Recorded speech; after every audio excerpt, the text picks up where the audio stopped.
Hey friends, welcome to today's video. I am so excited to share my favorite Christmas crafts with you. Now guys, I have pulled together a mega video for you. If you're new here, my name is Tracy. I love to share crafty ideas with a bit of rustic country charm, just like today's projects. All right guys, let's go ahead and get started. Now I do want to mention that the timestamps are listed in the description box below.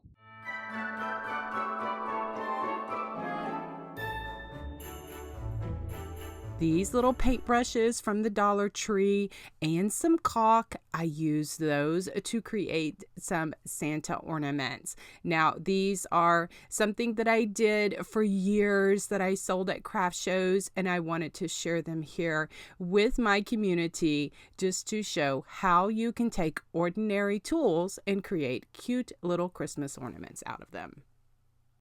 The handles have a shine on them, and I want to take that off because I'm going to paint the handles. So I'm going to use my little hand sandpaper, and I'm just going to sand that gloss off of these handles. Here's a craft tip for you. I use a cheesecloth or a tack cloth. It is a little tacky, and I run that over my wood pieces to get all of those little sanding particles, dust, those type of things off of my project before I paint it.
Working on Santa's beard, I use the all-purpose caulk, and I got that in like the mechanic section of the Dollar Tree, but you can get it at Walmart and other places.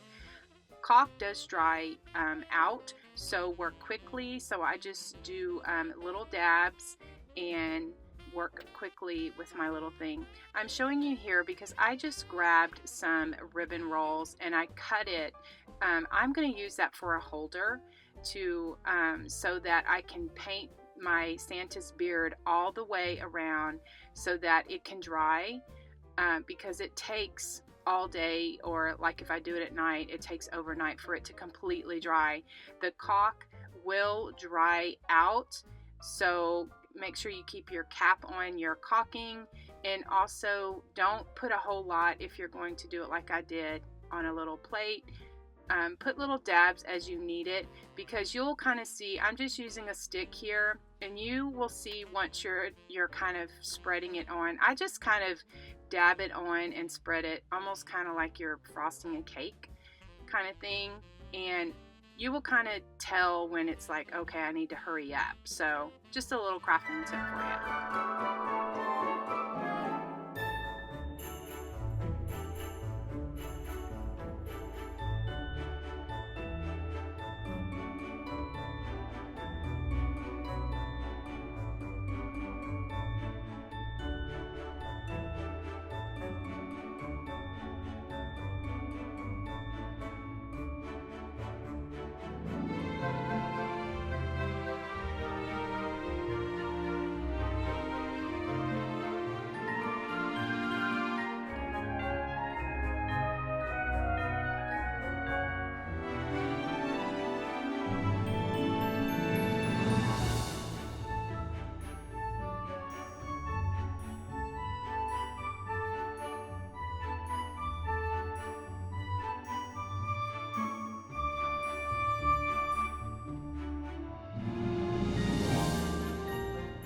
Okay, my beards are completely dry, and I'm going to make him a rustic or country Santa, and I do that by just taking some brown paint, putting a little dab of that on my plate, and then I water the paint down so it's really thin, and then I'm just going to take my paintbrush and just dab it and just kind of go all the way around the beard, just kind of hitting the spots and taking a paper towel, wiping off a lot of it, because I don't want the beard to be brown, but I want it to be distressed or get the, you know, hints of the brown, so it makes him more of a rustic Santa.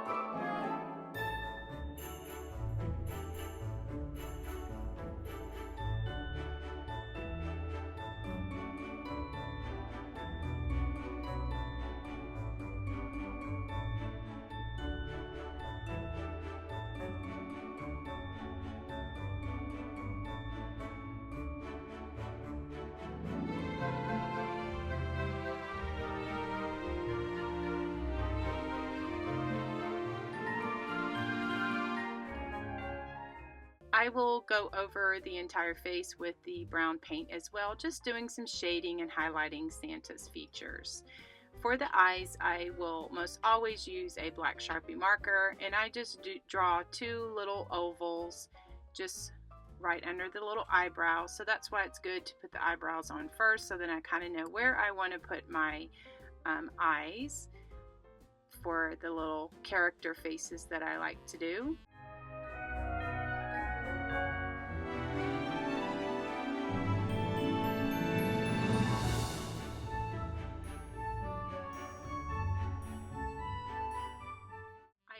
Like to give all of my little faces just two little eyelashes on the very bottom of their eyes. I just love, that's just kind of my way to do faces, and so I'm just using a thin paintbrush to do that.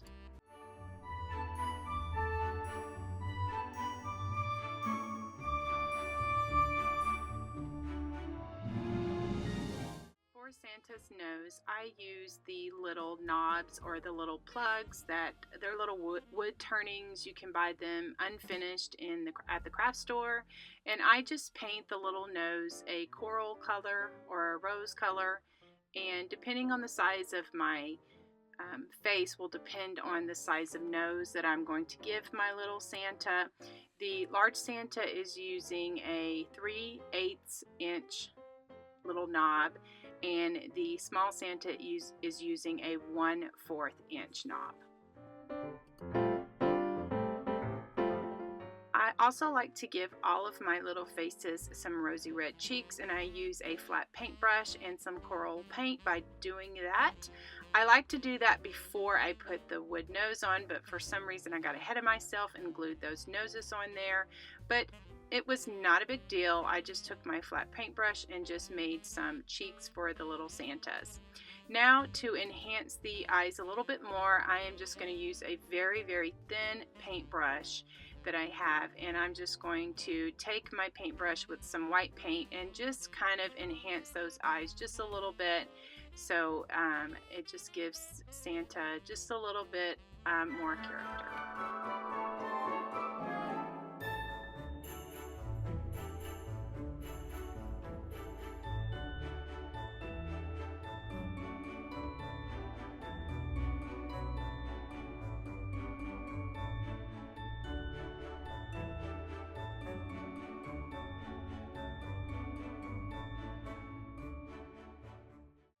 To give my Santas a cute fluffy little beard, and I use this yarn to do that.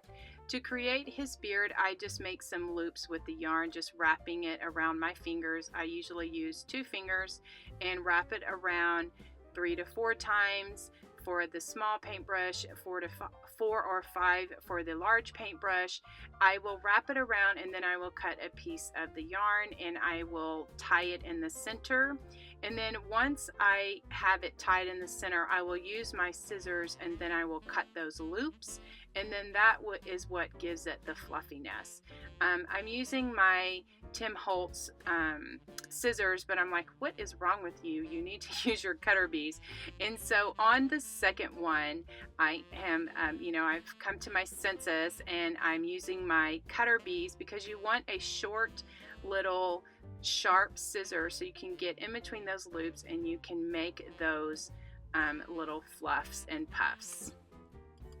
Now for the fun part, we're going to just embellish our Santa, and I'm just using some little miniature candy canes, some greenery, some berries, and some cute little jingle bells.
Okay, now I'm going to make the ornament hanger. I'm using some jute that I did pick up from the Dollar Tree as well. And this homespun fabric. Homespun is fabric that you can see on both sides, and it's perfect for country decorating, such as these adorable little Santas. So I just have a little strip of homespun. I tear it because it gives a ragged edge, and love that in my decorating. So I'm just cutting a piece of the homespun, and I'm just gonna I put it through the little hole and just tied it one time, and then I'm going to get my jute and I'm going to kind of tie it on top of that homespun so that it all kind of ties in together. So just slipping that jute through that hole, I'm going to thread my jingle bell on there. My intention was to put 2 jingle bells on the large one and 1 on the small one, but I had already had it tied, and before I realized that I was gonna put 2 jingle bells on the big one and 1 on the small one, but it is what it is, so I didn't want to have to undo it. So you know, it's your choice if you want to just do 1 jingle bell or 2 jingle bells, whatever you want.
I found these plastic candy canes over at the Dollar Tree, and they're just really cute size to decorate for this type of country craft. And so I just take strips of homespun. Homespun fabric is fabric that is you can see on both sides, and it's used in country decorating and country things. And so I just have like a 1/2 inch of blue homespun fabric, and I just glued the edge of the candy cane just with hot glue, and then I'm just going to fold it over on itself so that it kind of wraps around the actual candy cane, and then I just proceed and just wrap all the way around until I get to the top, and then I just secure it with some hot glue as well.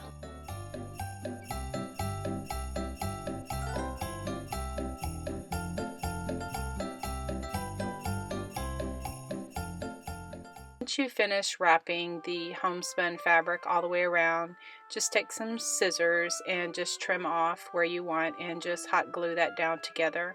You can use your scissors to trim off any of the extra little tails that you may have or little strings that you don't want on your actual candy cane. Now I have a piece of craft colored cardstock that I'm going to be creating the little bitty tags. Just hand wrote those tags, and I'm going to be using a punch that I got at the craft store.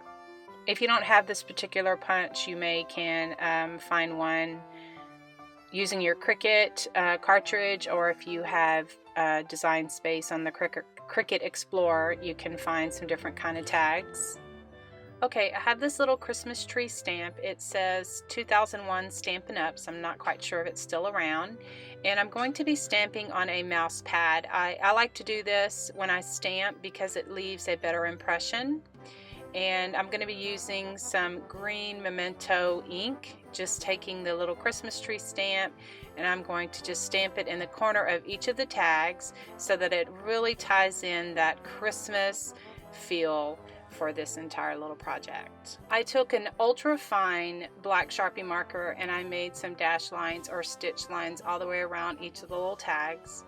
And then I'm going to hand write Merry Christmas on the tag, and I will doodle it up by putting the little dots on each of the letters. And then after I finish that, I'm going to get some brown ink and ink around the edges of the tag, so that it gives it kind of an antique or age-old little look. And then to make it even more, I will take it and I will crumble it up and just kind of bend it back and forth and just kind of crumble it up. And then I'll take the little ink pad and I'll just go around the actual tag so that it gives it a really aged little look.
These Merry Christmas candy canes were so fun to put together.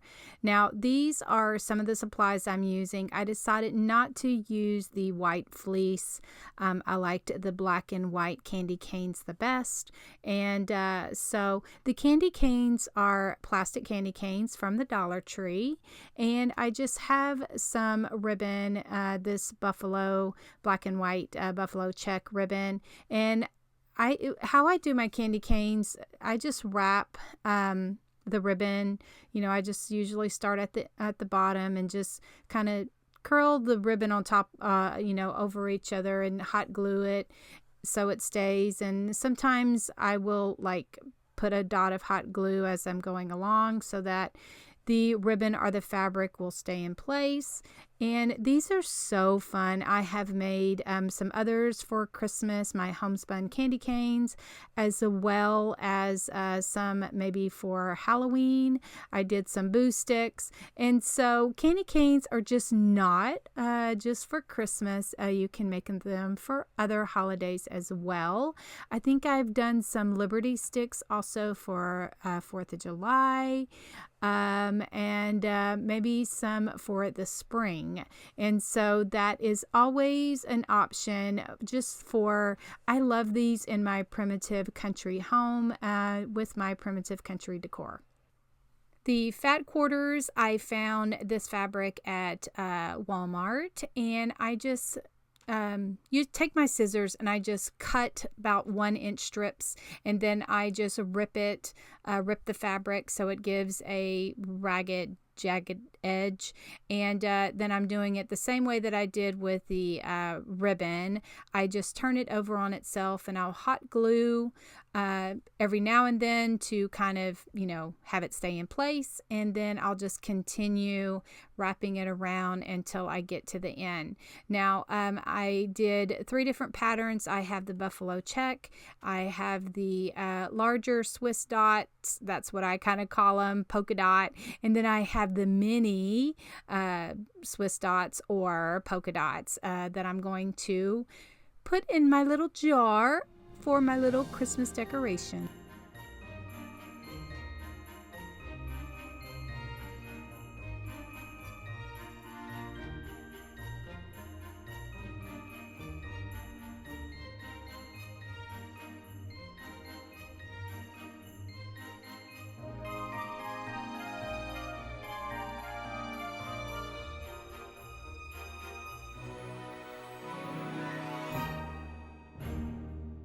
To make a tag for my jar, and I just have these like manila tags.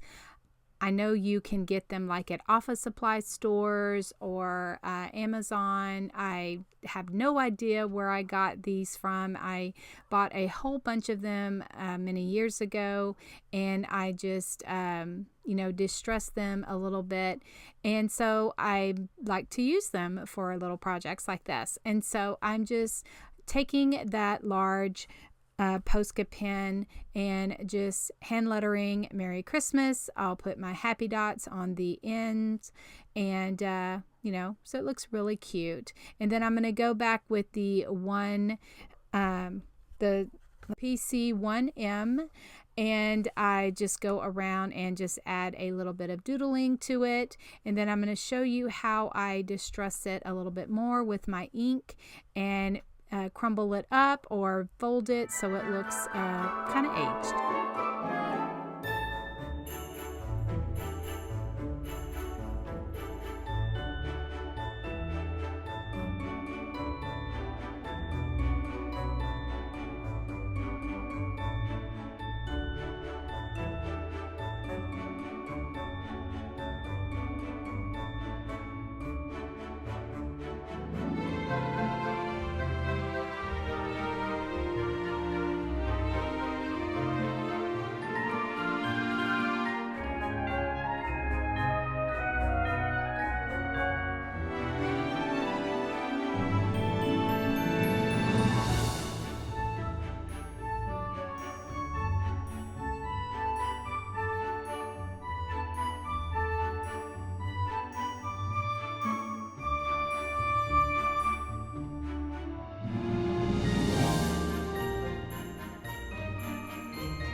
For this project, I'm using this nativity decor piece that I got from Hobby Lobby. I'm also using some other supplies.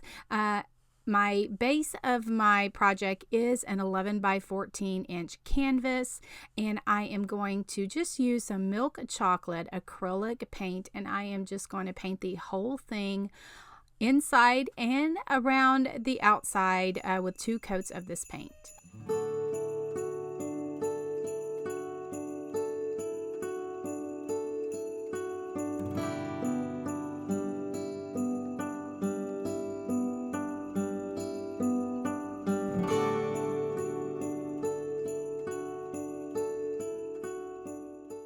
I'll go around the entire canvas with my stiff stencil brush and a wooden stick and some buttermilk paint, and just splatter paint the entire canvas.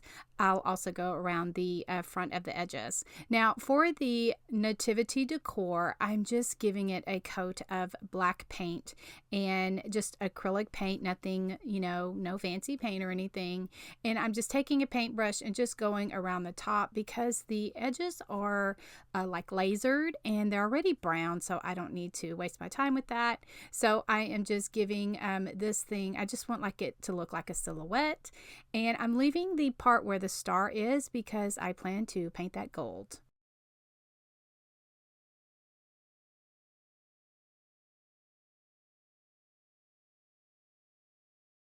For my star, I wanted to add some gold paint, but this puffy paint in gold was the only thing I had on hand. And so it is a bit translucent. You can kind of see through it, but that's okay. I gave it a couple of coats of that. Well, then I discovered that since it's translucent, you can see through it. And so I decided to go over the nativity decor, over that black, and just give it a bit of glitter to it. I know there are a lot of my friends and family that gasp at glitter, but glitter doesn't bother me too much.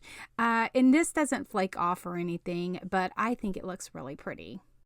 For my Oh Holy Night sign, I'm using just this wooden plaque. I get it in a set from the craft store. I'm just giving it a coat of buttermilk paint. And then with my black paint and my brush, I am just going to give it a border. I paint the sides first, and then I just go around and kind of just freehanding it because I don't want it to be all straight. And then I'm going to go back and hand letter Oh Holy Night.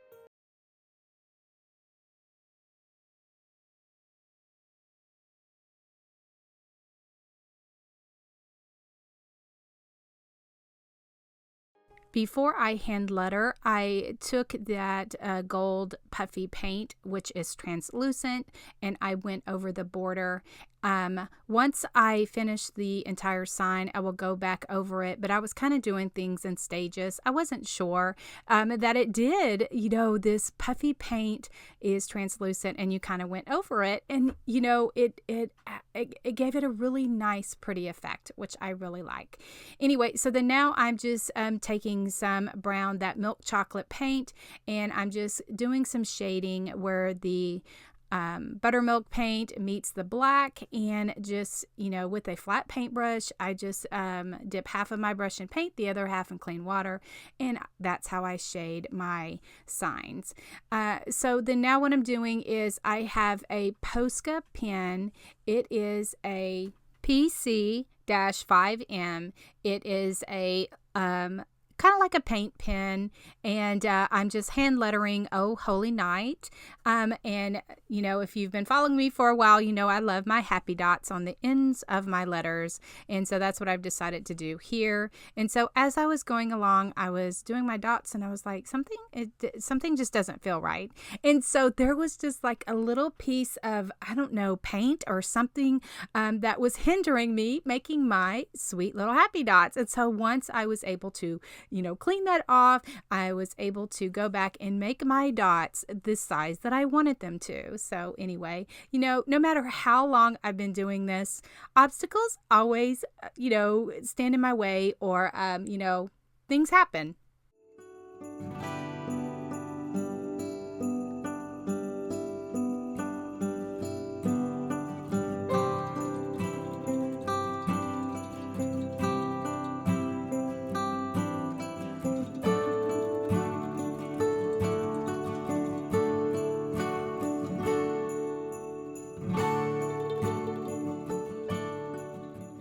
I also put a layer of the puffy paint in gold over my sign because it's, like I said, it's translucent, and it just makes everything sweet and starry.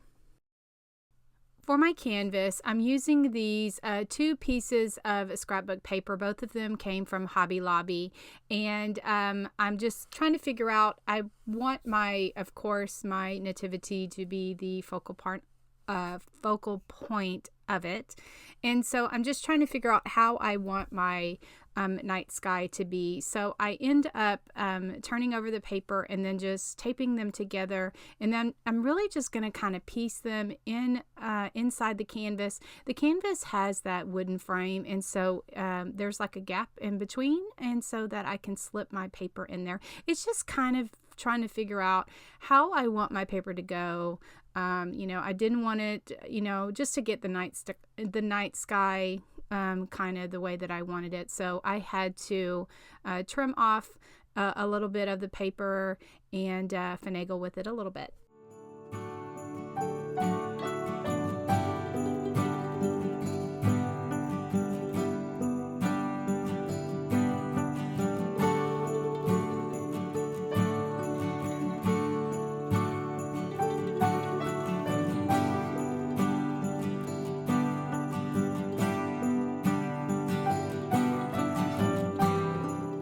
I'm going to put my trim around the canvas, and I have 2 trims that I'm using. This one right here came from Hobby Lobby, and I'm going to put that one on first, just hot gluing it on. The second trim came from the Dollar Tree, and I just, like I said, hot glue everything on and until it's all secure.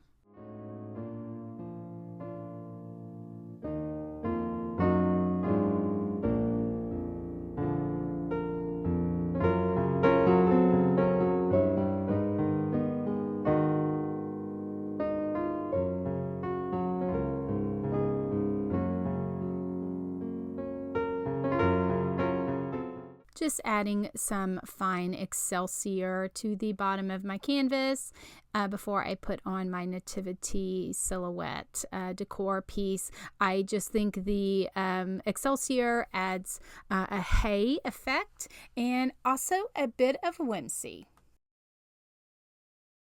Also using some of that puffy paint, gold translucent paint. I'm just going over the scrapbook paper just to give it, some enhancement and some sparkle to it.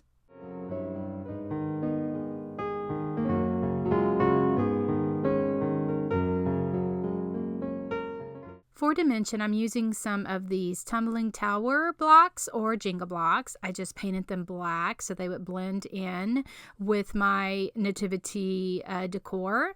And so then I'm just hot gluing the blocks to the back of the nativity decor. I've already figured out where I, make sure that I need them placed, and then I'll hot glue that to the frame. And so, like I said, I've already kind of figured out where I needed them to be glued to the nativity decor so that I wouldn't get it too low or, sticking out or that kind of thing. And so then for the Oh Holy Night sign, I thought that I was going to do dimension blocks as well, but I decided to just glue that, put some hot glue at the top and then just glue it straight to the top of that frame. For a hanger, I'm going to use some of these wooden beads. Now, I'm going to get questions about those. That black and brown strand I got from Walmart in the Christmas section, and the other 2 came from Hobby Lobby, one from the fall section, and then the other is from the Christmas shop. And so I just took off some of the black and the brown, and then I just have that the larger one, which is from the fall garland from Hobby Lobby. And so what I'm going to do is I'm going to use 2 black, 2 brown, and then the larger one I'm going to put in the middle. I'm using some wire.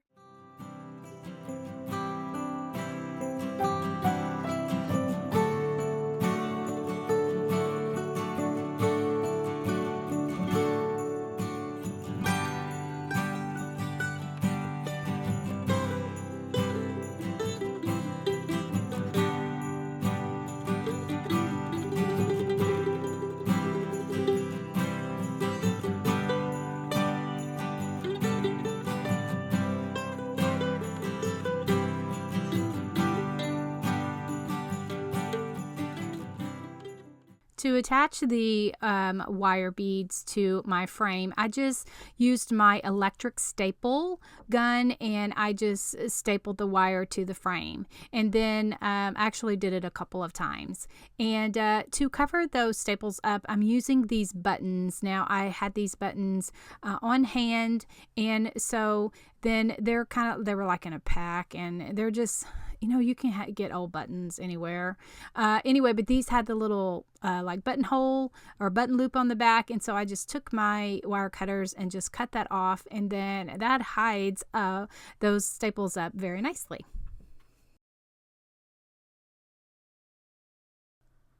I just hot glued a couple of sticks of the branches as well as the greenery to my little nativity. I just kind of played with it a little bit just to figure out exactly how much and where I wanted it to stick out of.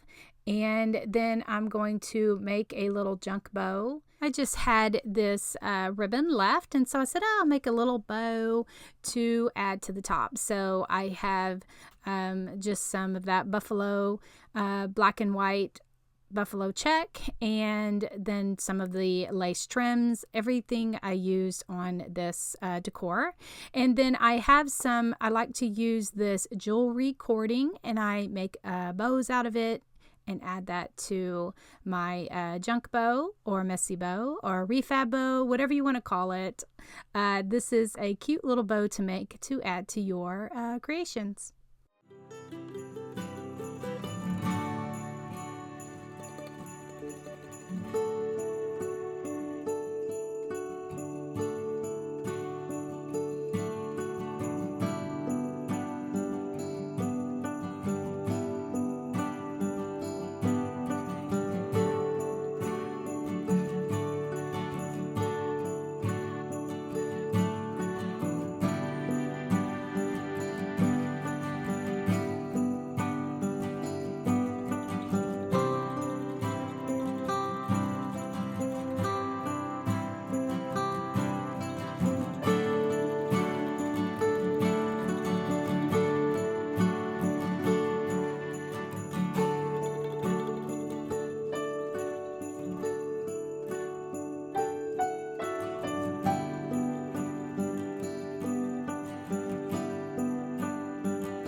Some of these things from the Dollar Tree, as well as some other places. I will kind of let you know where all of the supplies came from as I get to it. I'm going to start with this little Christmas box. Now, my son and my grandson had given me my gift in this box, and I said, oh, that is the cutest little snowman.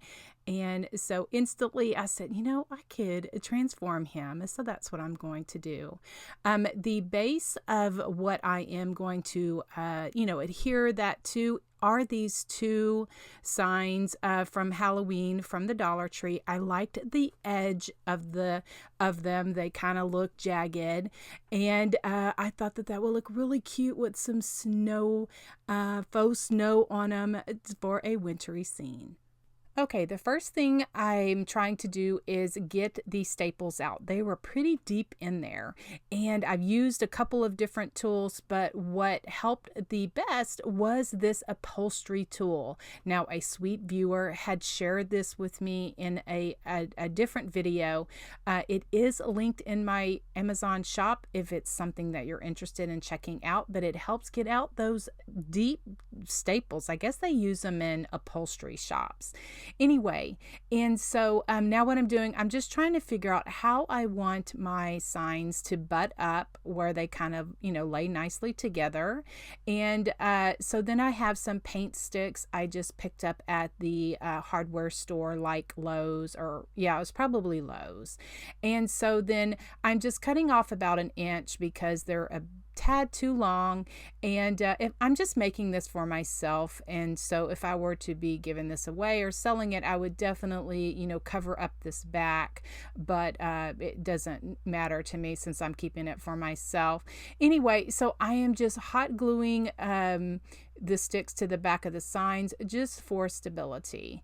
Then to cover up like that seam where the signs are together, I just have some of this kind of like filler spackle from the Dollar Tree, and I am just going around and just putting it in between where that where the signs meet, and then also in the holes of the staple. And I should have wet my fingers already, because once I took a baby wipe and tried to clean up a little bit, I discovered that it actually goes on a little more smoother. So I didn't know, like, once I painted the crackle technique on it, I didn't know if it would, if the spackle were to adhere to, it and that kind of thing, which it did. It worked out just fine, but I didn't know at the moment. Now I'm just using some buttermilk Americana paint. It's just acrylic paint. I want that to be the bottom layer because that is what's going to show through the cracks, because I'm going to put my this color, then a crackle medium layer, and then navy blue on top. And so this right here is what is going to show through the cracks. So I'm using some crackle medium, and you can get this at the craft store, or I do have it linked in my Amazon store. And so I like to use the crackle technique on a lot of my projects. And so I am just, just putting some here on the board, and then I just take my brush and just go over it. And it's, I kind of take my time with it. I make sure that all of the areas are covered. And one of the ways that I kind of can tell is if I kind of hold the sign up or whatever I'm doing, I kind of hold it up, and I can kind of see if there's like a spot that I miss. Okay, while my crackle medium sign is drying, I completely let that dry completely. And so what I'm doing is I'm working on my snowman. And so I cut off like a bit of the excess of the box. And so then I'm going to start tearing it because, you can see like in the picture, I am going to distress the edges, and it kind of looks to me like some wood. And so it all kind of ties the project together for me. So I'm just taking my time, and I'm going around the edges of the snowman, and where my left hand is, where my finger is, I am just holding that. I'm kind of positioning it there, and then I'm tearing along where I want my tear to be, because that is what helps me guide it, so that I don't tear too much into the actual snowman. And so I just go around and I just tear off as much of the, cardboard that I want. And then I'm going to go back and I'm going to distress it with my favorite distress ink, which is a vintage photo, Distress Ink by Tim Holtz.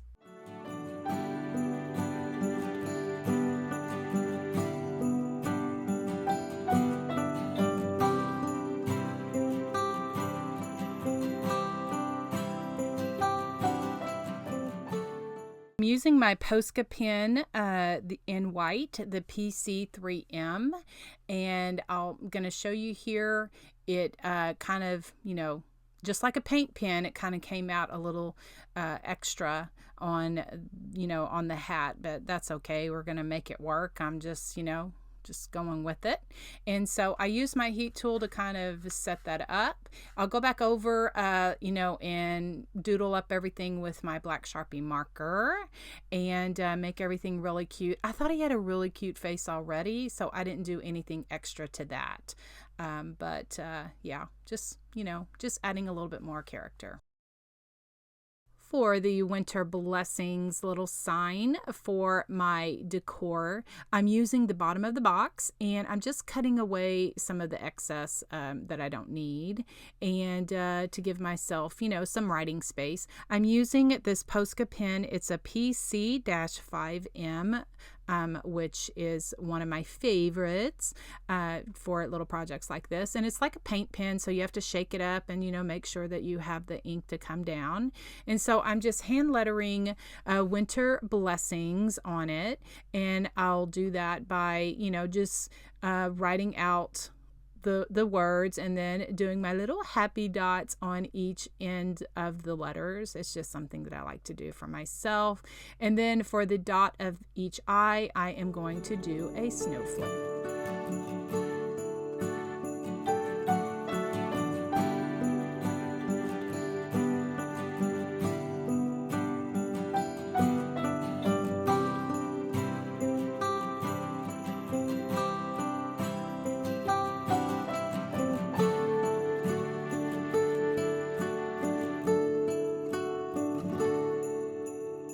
I'll do the same thing with my sign. I will cut off the excess of the box, and then I'm going to tear around the edges to give it the jagged or ragged edge, or the ripped edge. I want to, I find like tearing it towards myself or towards my body, that is what gives it the look that I want. If I would tear it the other way, it would give it a whole different look. So just, if you like this look, just, play around with it and see the different looks that you can get by tearing your paper different ways, so that, it gives you the look that you want. Just using that same ink in Vintage Photo, I'm just going around the sign with my finger dauber and just giving it some color. And then I'll also do the same thing with a Q-tip. I'll just use that, my ink, and go around the letters just for extra depth and dimension. Then I'm going to use my Posca pen, the PC-3M, and just highlighting the dots of the ends of the letters just for some highlight.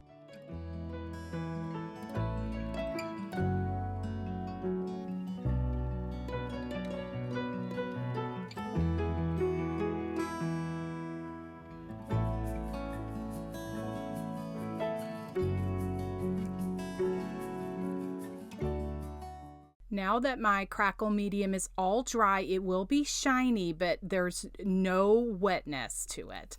I'm using this blue paint. It is a Deep Midnight Blue by Americana. It's just an acrylic paint, and I work in sections because actually it starts to crack right before your eyes, and so I want to avoid taking my brush and going over it several times, so I try to get as much paint on my brush. I load my brush as much as possible, where I only have to do one downstroke, so that I don't go over it. Because I don't know, it just doesn't give a really pretty effect. And once I show you how it all dries, you'll kind of see what I'm talking about, because if I go over it a little bit more, it does tend to not crack as nicely. So now my board is all dry, and you can kind of see it gives it a really, really nice crackle finish. And so then now I'm just going to attach my sign and my snowman, and I want him to be three-dimensional. And so I achieve that just with some little wooden blocks from the Dollar Tree, the Jenga blocks or tumbling tower blocks that you find in the kids toy section. And so I'm just hot gluing those to the back of my snowman. Then I'll glue those to the sign, or to my back sign, and then I'll also do the winter blessings as well. And then I couldn't decide if I wanted to use the burlap snowflakes or the white snowflakes, so I was just kind of back and forth a little bit, trying to figure out which ones I wanted to use, because I wanted to use both of them. But since I did the distressing on the snowman and the sign, and this is rustic, I ended up using the burlap snowflakes from Hobby Lobby.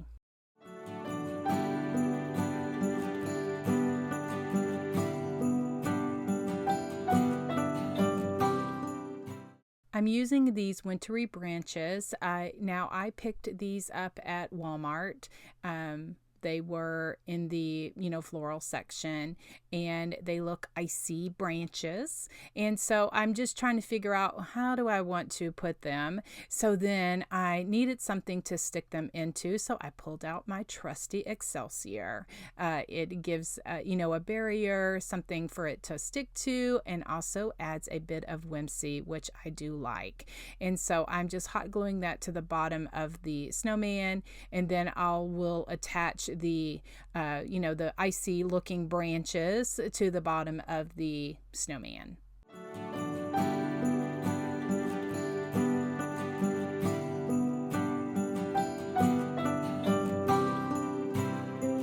For his bow, I decided to make a bow for to put where his scarf is, and so to camouflage the redness of the scarf.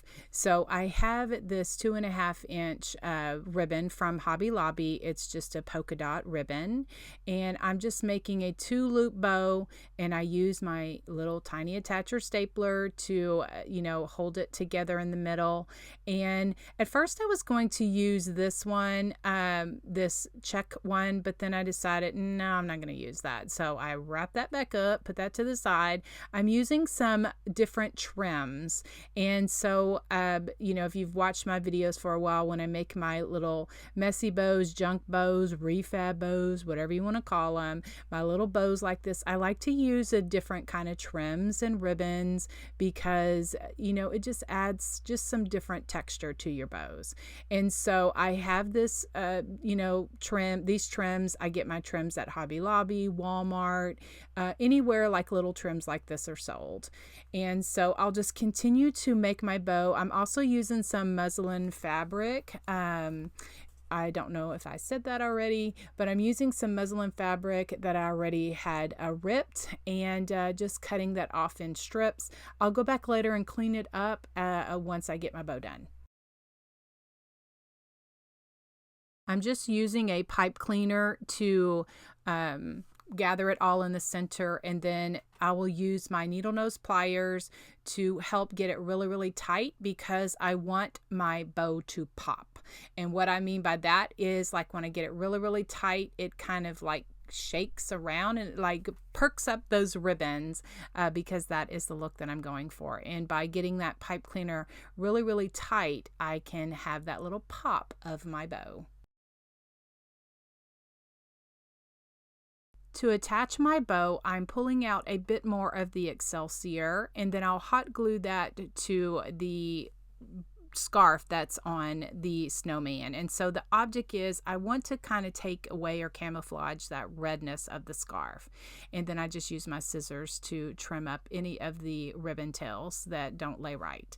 Anyway, so then now I am going to use some all-purpose caulk from the Dollar Tree, and I want to give my snowman some faux snow, and so I'm just using some caulk and a stick, and I want to camouflage some of those or cover up some of those red berries that's on the snowman's hat from this particular snowman.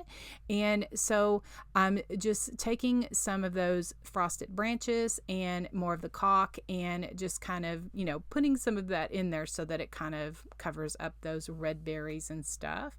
And so then I'll just go around and I'll just add some more caulking, just by just giving it just some faux snow, just hitting the high areas. I kind of just play with it until I like the look of it, and just continue to add some faux snow to my sign. Then, to give it extra glisten, I add some Martha Stewart's fine glitter. And so if you don't like glitter, then don't do this part, but I like to use this fine glitter, and then I go over my caulking just to give it a little of snow glistening. I do the same thing at the top. That's why I liked these signs from the Dollar Tree. They were Halloween signs, and I just liked the jagged edge. It kind of reminded me of, something that you would see like an old picket fence. And so I just take my caulking and just go around the top of the of my sign, and just around the top of the, winter blessings. Also, I am sprinkling on some glitter. I know the camera and the video does not pick up the glistening of the sign, but I love the way that this turned out. I decided just to have it set against, like my little setup here. I'm not going to put a hanger on it. My first intention was I was going to put a hanger on it, but I just like it without a hanger, just in my little winter decor setup that I have here, and I hope that you like it.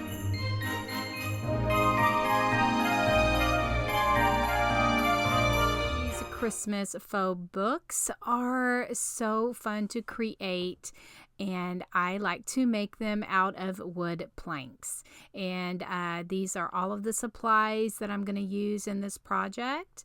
I like to, if I don't have scrap wood, I use these wood pile wood planks from Hobby Lobby, and I gave each of them 2 coats of plaster colored chalk paint. And so then I'm going to use this distress ink and a paper towel and just go around all of the edges just to give it a distress. It just kind of takes, a little bit of the white down a bit, and, just gives me the rustic distress look that I like. I'm going to hand letter and write on these books with this Posca paint marker. It's a PC1M, and it's some God-given talent that he has given to me that I can share with all of you, but I just, I love to hand letter. I love to write and do happy dots, and so that's what most of my projects do. And so what you see, what I'm doing here is I just need just some leverage so that I can write on my books, so my hand has somewhere to set. So that's why I keep pushing the books back and forth. Anyway, so I'm writing Silent Night on one of the books and then Holy Night on the other book. And then I take the larger Posca pen, which is a PC5M, and then I just put my happy dots on each of the books that I wrote on. Now you could use stamps, or you could use stickers, or maybe something else that I'm not even thinking about. Or you could leave your books plain and create an adorable arrangement for it for your decor. So it's just really, the options are it's just limited. I'm just taking that 1M marker and just going around and just adding a bit of doodling to each of the edges of the books.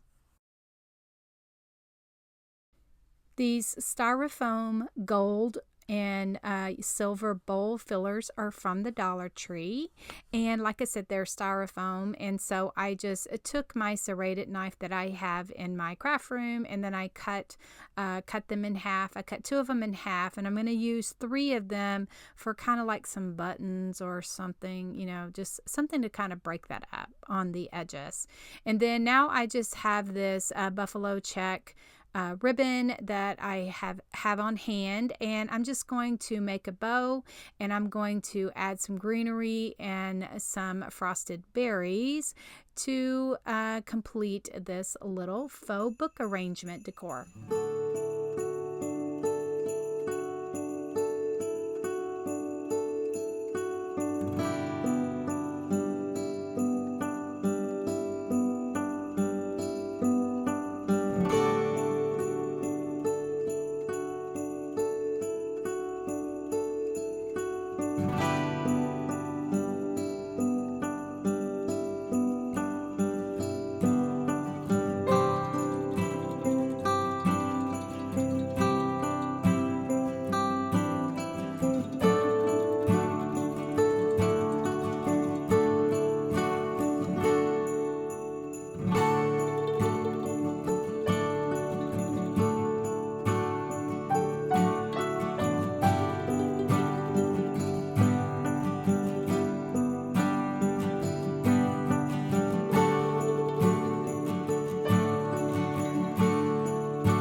little wooden gingerbread man is from the Dollar Tree, and it has the raised areas on the back, but I don't want to use that.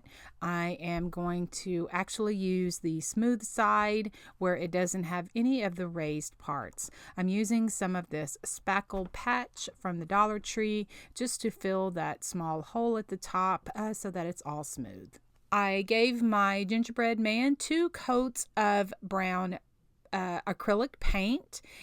You can use any color of brown that you want. My favorite for my gingerbread man is this milk chocolate. It's an Americana brand, but depending on what brand of paint you use will depend on the names of the different paints, but I like this brown color.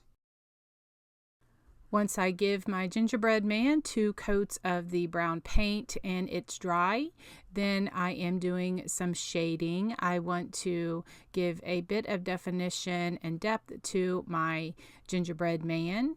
And as you can see there, if I mess up a little bit, a baby wipe is one of my best friends and best tools in my craft room. Anyway, so I'll just continue to shade that around there until I like the look of it. The next step I'm giving some cheeks, and I'm just using some barn red or a deep red for my gingerbread for the cheeks. And I like to use a stencil brush, and I kind of stipple it on. I do lighter at first until I, kind of get the look that I'm going for. And so then I'll just continue to stipple on and until I like the look that I want. And then next I'm going to draw some eyes, and I usually start out with my black Sharpie marker. With the eyes, I make like an almond shape, kind of, have them together at the top. That's just the look that I like. I start with a black Sharpie marker, and then I go back and then I will do paint, for the eyes. Then I have a very thin old brush that I've had for many years that I just do little eyelashes. I like my little faces to be cute and have cute little expressions, and I achieve that with just the little brushes that I have. And I'll also add some eyelashes, some eyebrows, and then I'll do just a little mouth. I'll just draw that little mouth on with my black Sharpie marker.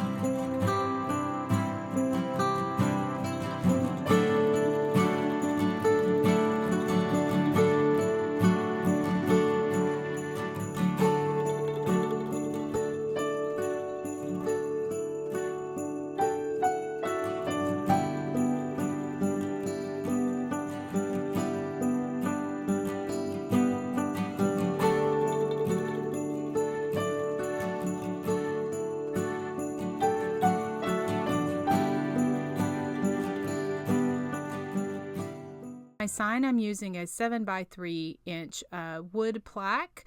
I get them at Walmart. I know Dollar Tree has them in the Crafter Square section. Hobby Lobby has them in their unfinished wood section. There are different places that have these wood planks if you're interested in them. Okay, I'm just taking my paintbrush and my true red Americana paint. It's just a red paint, and I'm just going to give it a border. I just, take my paintbrush and I just go around the border.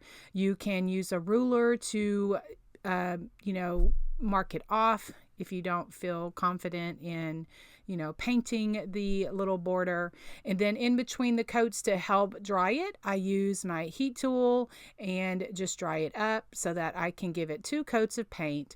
Then I'll use my little liner brush and some white paint and just go around and give it some white dashes or stripes or whatever whatever you want to call them. I just like that look. Then I'm going to use my 1/2 inch flat paintbrush and some milk chocolate brown paint and do some shading around the edges of where the white paint meets the red paint, and I like that look. It just gives a little bit more depth and character to my projects.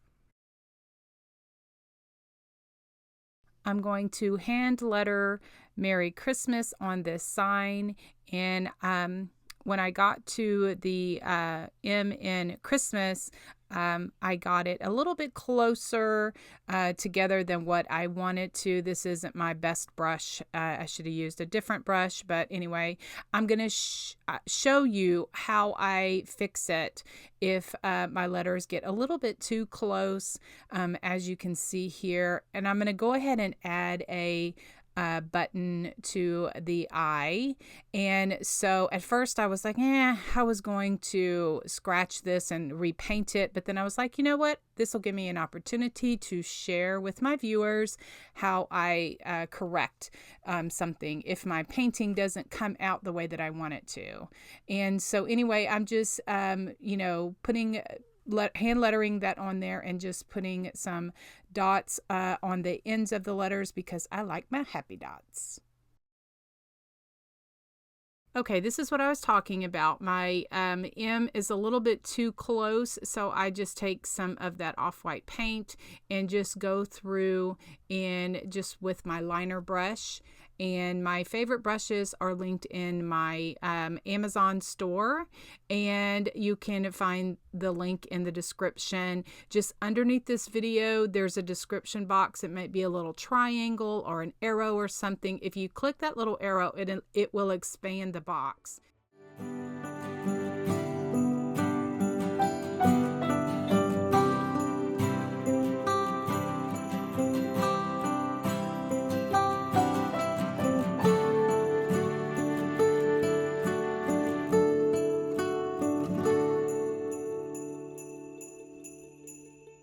I'm going to add some splatter paint to my projects. I like that look. I achieve it just with an old stencil brush and a stick. I just run it across the brush.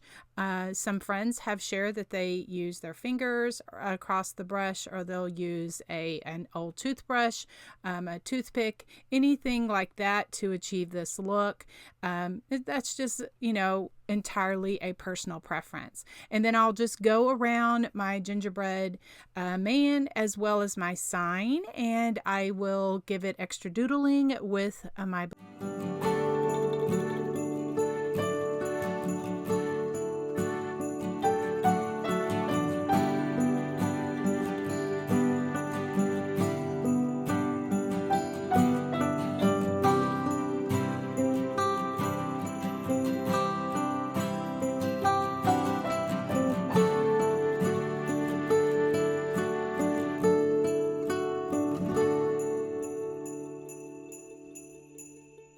To decorate my gingerbread man, I have one of the garland ties from the Dollar Tree, and to get it to stay on my gingerbread, I have my crocodile, and I'm using the larger hole punch.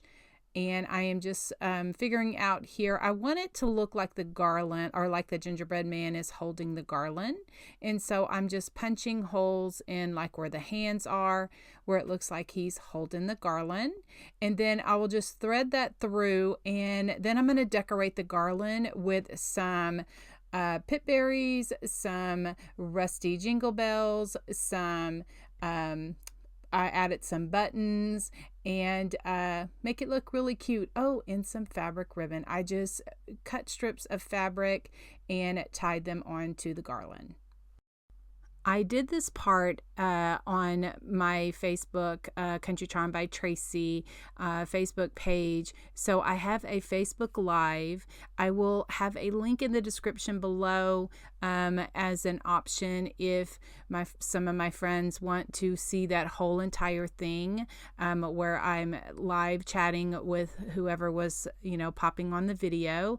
I know here on YouTube that a lot of people don't like the chatting and all of that that stuff. So that's why I tried to trim this down and just show exactly how I did this gingerbread craft. So what I'm doing here is I cut strips of fabric and then I cut smaller strips and I'm tying them on the garland, 4 little ties where it looks like bows on the gingerbread garland. Then I will add some pip berries. The garland strand, the one with the little rusty jingle bells, I got from Joann's, and then the pip berries I got from Hobby Lobby in the miniature ornament section.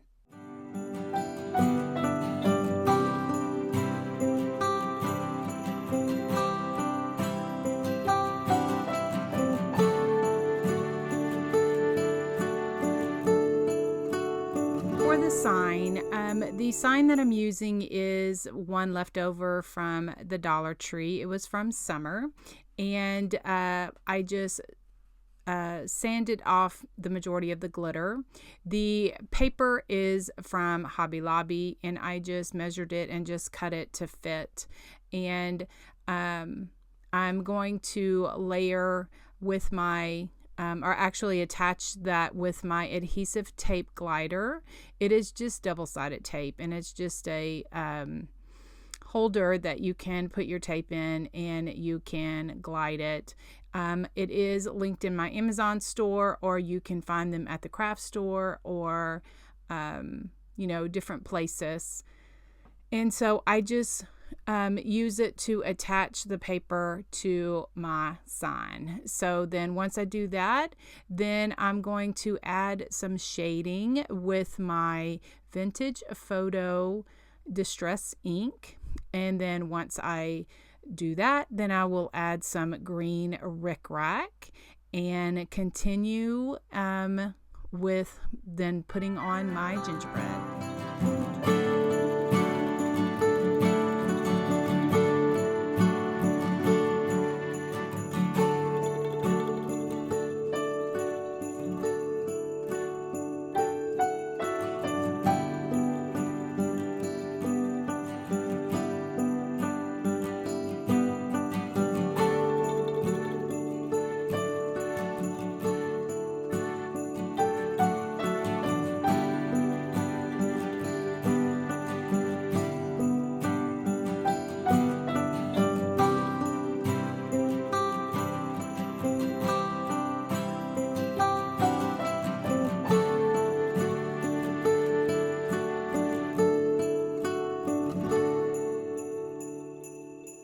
For my hanger, I am using some wire that I got at Michael's in the floral section, and I'm just using some beads. Now, I got these wooden beads.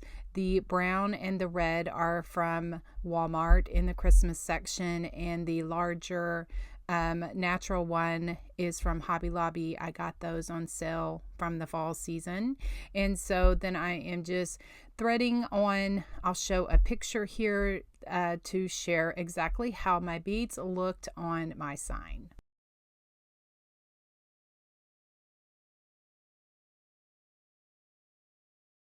Now it's time to work on the bow, and I'm just cutting strips of that same fabric and then also using some ribbons. Now I get most of my ribbons either from Hobby Lobby, Walmart, or Dollar Tree, and I like the burlap from the Dollar Tree. I'm just cutting off a piece of that.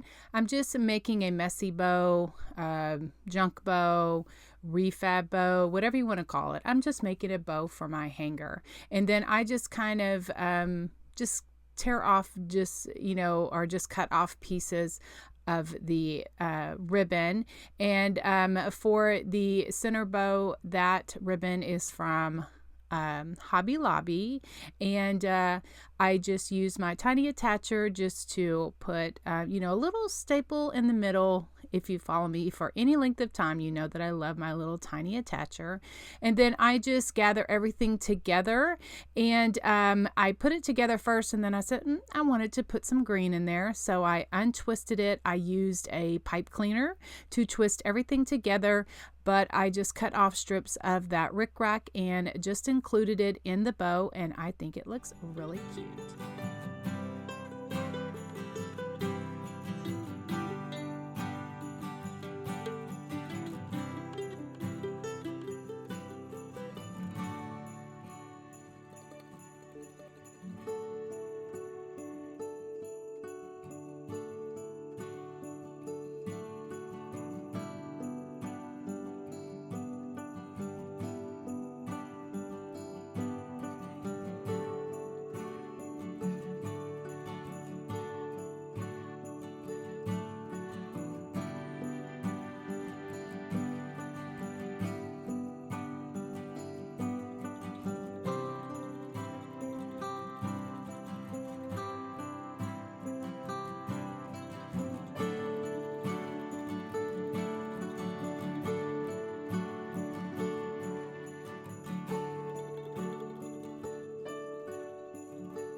Okay, this is going to be my cute Santa that I made as a wreath attachment for this cute wreath. Now, what I'm using is an ornament from the Dollar Tree, as well as a Santa hat, the buffalo red and black check, and the faux fur is from Hobby Lobby, and the 1 3/4 inch balls are from Hobby Lobby. I got those on sale a couple of a few months ago when they were clearancing out some stuff anyway, but they are smooth on one side so that they will fit nicely on my Santa. Okay, so for the little tag, I'm just using my heat tool just to get that tag off. I'm not painting it or anything because the fur is going to cover everything up. And so the first thing I do is just kind of smooth out my fur, just kind of position it on my ornament where I want it to go. I'm kind of just arranging my hat, just kind of see where I want to lay everything before I glue it down.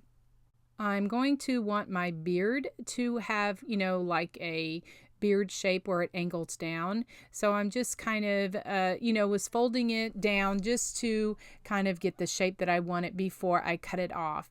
Now, I had just, bended it over, and I'm using my box blade, and I'm just taking my marker and just marking where I want to cut the felt.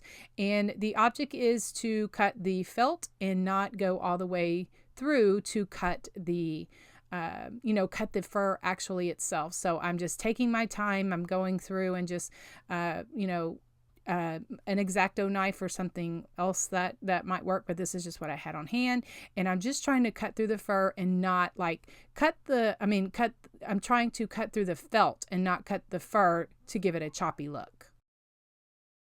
So I'm gluing my hat on now, just trying to figure out how far I want it down. I'm just using some stuffing that I got, from Walmart, something like that. An old sock would work, plastic bags, old rags, something like that. But this is just something that I had on hand. And I just kind of put some, I wanted that to give it a little bit of form. And so then now I glue on my nose, and I did that first because I wanted to ensure that I had the right placement before I glue on my beard. And I want my hat to kind of go down over the nose, and this is a 1 3/4 inch wooden ball that was flat on one side, and so I just want to make sure that everything is nice and where I want it to be before I glue everything down. For the top of my hat, I'm just bending over the the tip of it and just kind of fluffing out the ball of the hat. I have two 30mm rusty jingle bells. Now I had these on hand. I know that Amazon has jingle bells, and there's other places that you can find them. I just have some wire that I just threaded them through and just tied them to the ball of the hat. I'm just kind of positioning it so that they are toward the top. And so I just have one of these garland ties that come from the Dollar Tree. I had it on hand. Everything that I'm working with is something that I had on hand from previous years. And so anyway, I had just cut a strip of muslin fabric and just tied it around the hat. And just now I'm just fooling with it just to kind of get my bells and my fabric, my garland, everything, positioned on the top. And then what I do is I glue it down there so it stays nice and, stays in spot, or stays in place right there. And so, now, this is just the back of it. I'm just kind of taking off the fuzz. And anyway, so, I'm looking at it because I'm like, that beard's a little bit too long. So I end up a little bit, before I attach it to the wreath, I end up cutting it a little bit more. Now I'm going to start on the wreath. I'm using an 18-inch wire form and these 3 10-inch Deco mesh. The wire form is from the Dollar Tree and the Deco mesh are all from Hobby Lobby, and I just roll them out. I roll them all 3 at one time. Everybody has their own, or each wreath maker has their own way of doing things, and I'm cutting these at 12 inches, and I cut all 3 at one time because I'm going to put all 3 of them together and put them into or tie them onto the wreath. I actually made 24 bundles of these 3, and I'm just using the curl or cruffle technique. And how I do it, I just bend over the ends. I clip it with a little clamp that I get from the Dollar Tree and clamp that like that. I do each one of these the same way, and then I'm just going to layer them, crisscrossing them, make like an X pattern or a star or something like that. And and then I tie all 3 of these on the wreath, and like I said, I made 24 bundles. I just used some pipe cleaners and just attach them to the wreath form. On this one right here, I put the pipe cleaner on the inner ring, and then I go on the outer ring, and then I go on the inner ring. And so that I kind of stagger it. And so that is kind of how I make my wreaths. Just kind of tie those on there like that.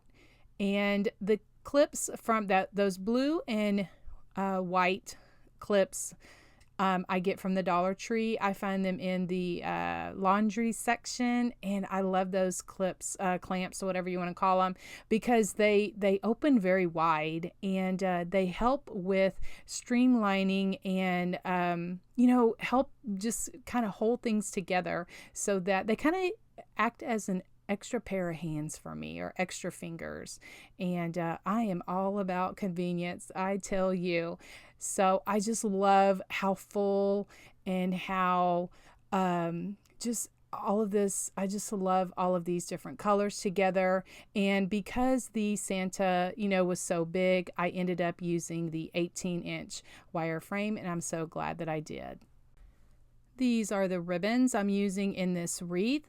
The first 3 came from Hobby Lobby. The Merry Christmas burlap came from Sam's, and the red and black buffalo check I've had on hand for a couple of years, and that came from Dollar General. And so I cut these at 13 inches using my Perfect Tails ribbon helper. It kind of helps me with, twisting my ribbon around it, and then I can cut it all at one time, and then I dovetail it what I want. So what I'm showing you here is I put these 2 patterns together, and I help myself by kind of get my bundles together. I just put these 2 together, and then the other 3 I will make that a bundle. I use my tiny attacher, my little stapler. It is just a handy little tool that I use in my craft room that helps with my bow making.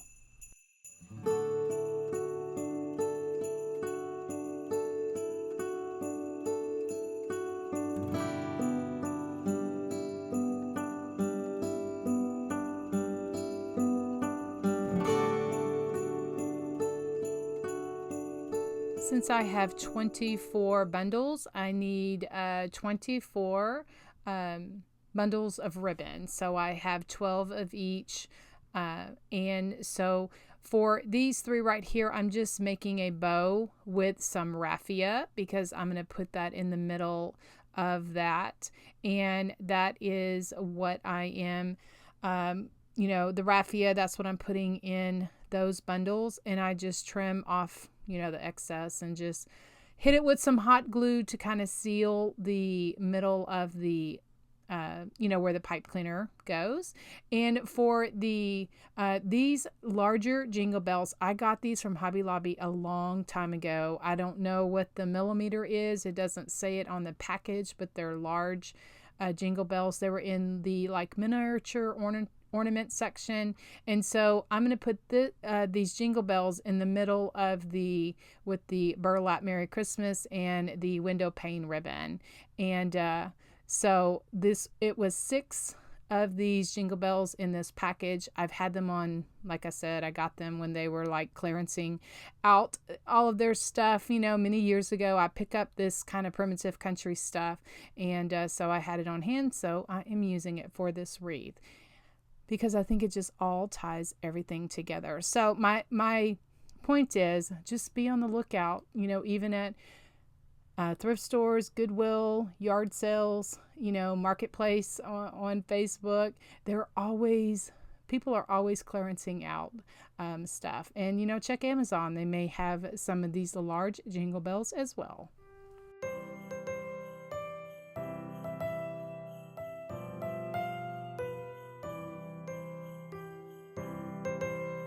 So I just alternated on the, just put the ribbon bundles in the top and the bottom. And then I just trim everything with my little scissors and fluff everything out. And so I just love this. I just love the whole country feel of this wreath. I'm really happy the way that it turned out. And so I always try to, fluff my ribbons out so that they're not stuck underneath. Okay, so then now I'm going to put on my Santa, and I'm like, yep, that beard is a little bit too long. So I go through the same thing again, just using my box blade and just cutting off, the felt, and just kind of tearing it as I go, not to cut the fur itself so that it still is wispy.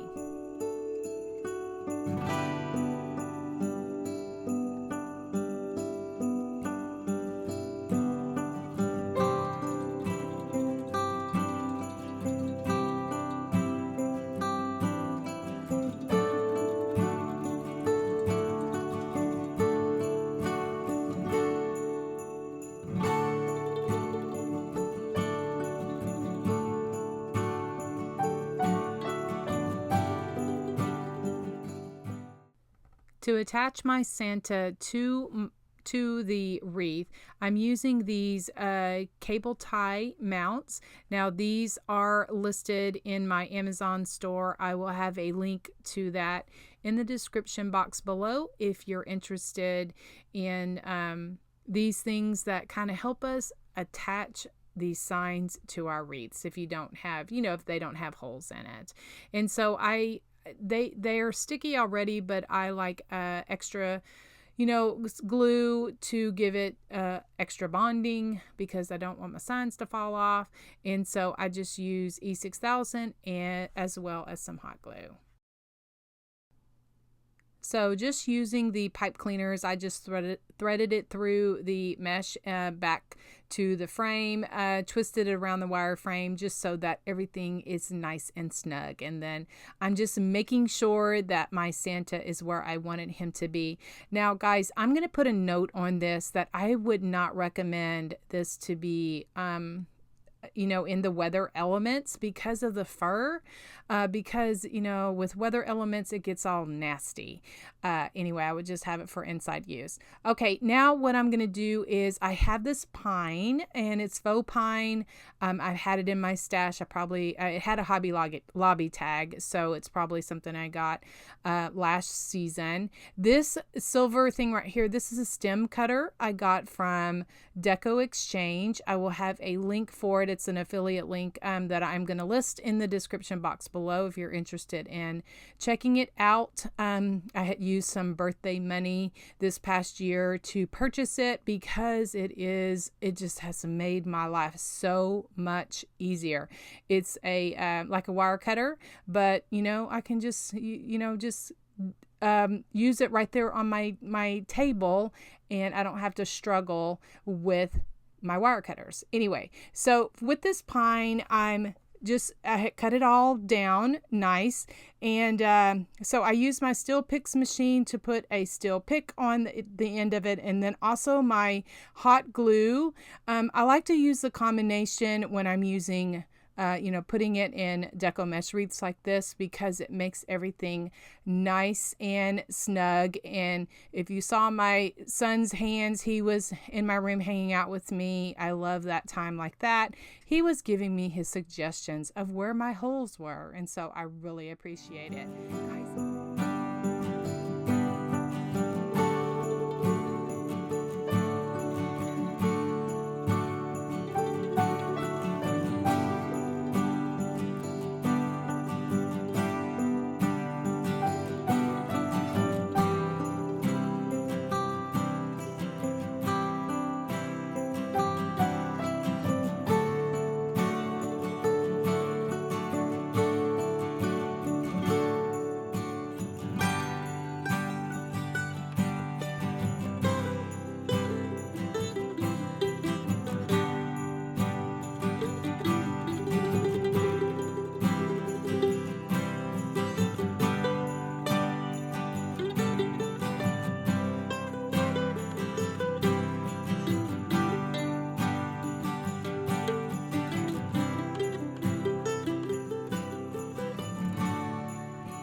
So I bought some, just cut off the yard from Walmart and made the little hat for that. For the beard, I'm using some of this yarn from Hobby Lobby. I'm using the polyfill batting to bulk up my little hat. I used an ornament for the nose and some foam board to kind of tie everything together.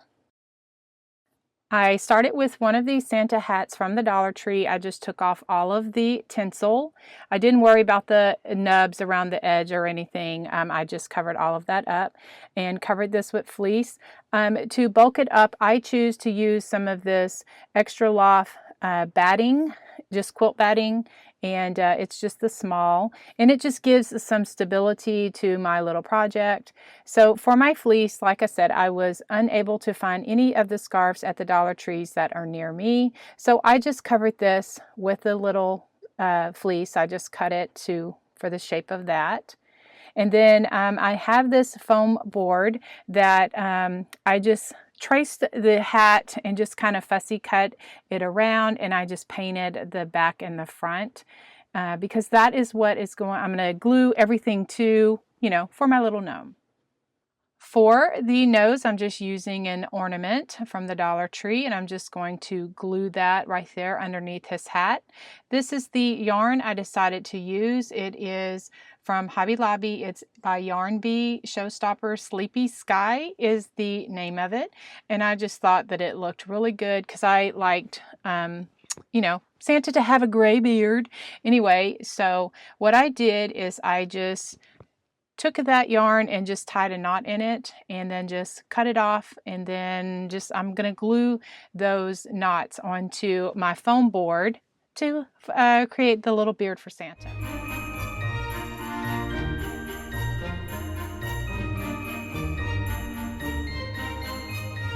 So I didn't realize that I didn't hit record, but what I did is I just glued my Santa hat to the foam board just using some hot glue, and then now I'm just laying out my little beard kind of to see where I want to place them.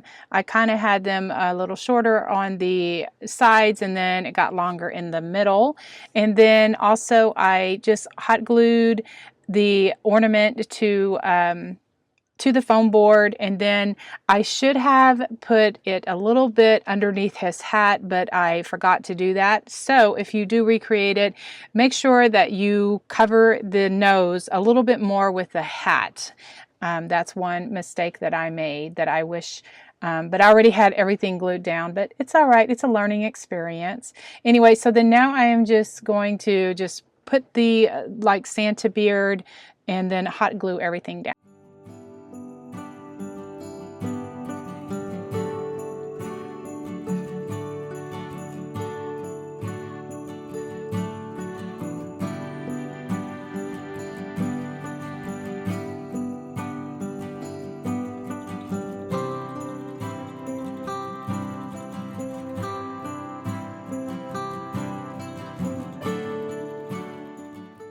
Then I just covered any holes that may need additional yarn. I just added more yarn strands to fill up the little holes.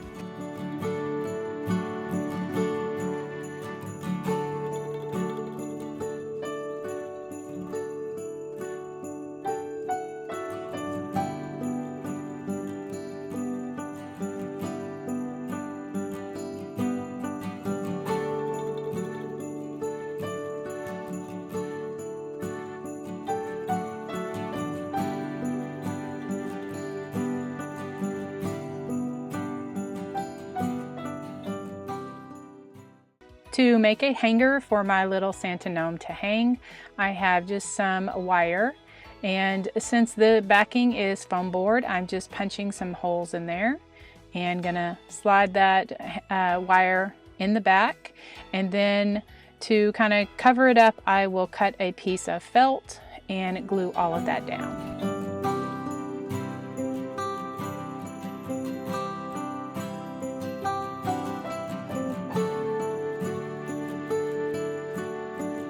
After this was all finished and I was taking pictures, I realized that I didn't cover up the nose as much as I initially wanted to. So if I were to recreate it, I would definitely cover up more of his nose to give him that gnome look. Anyway, but I'm pretty satisfied with the way that this turned out, and I hope that you like it too. Please give me a...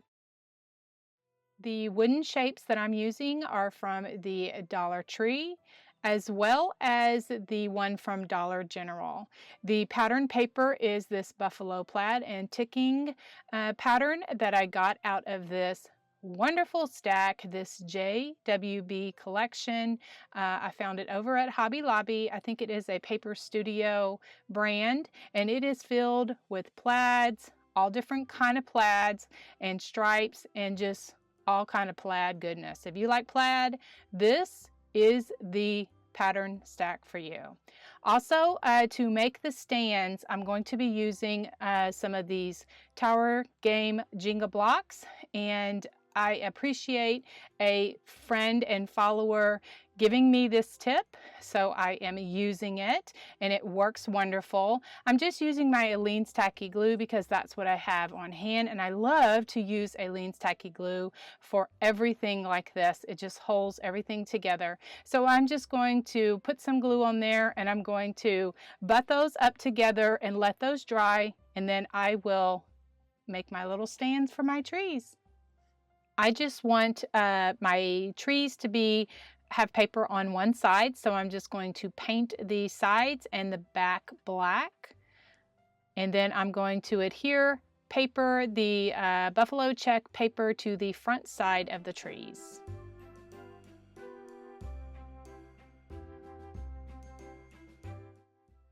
When I got the tree from Dollar Tree, I wish that it was a little bit taller. And the one from Dollar General just gives me what I'm looking for. When I put those up together, I said, oh my goodness, it is giving me the height that I was looking for my little Christmas tree. So the question was, how am I going to mask that tree trunk? And so I did that by adding a rustic bow. Oh my goodness, I love the way that this turned out. This is my black and white buffalo check that I created because I wasn't quite sure how I was going to do these trees. So now I am showing you what I did with the red and black buffalo check. Okay, I wanted to make sure that my buffalo check was lined up, so I wanted that black stripe to be down the center. That was kind of my guide. So I used a bit of washi tape to kind of hold that down on the tree so that I could trace around it. Then for the top of the tree, I'm doing the same thing. I'm just lining up my pattern paper, and then I used a little bitty piece of washi tape to kind of hold the tree so that I could trace around it and cut that out.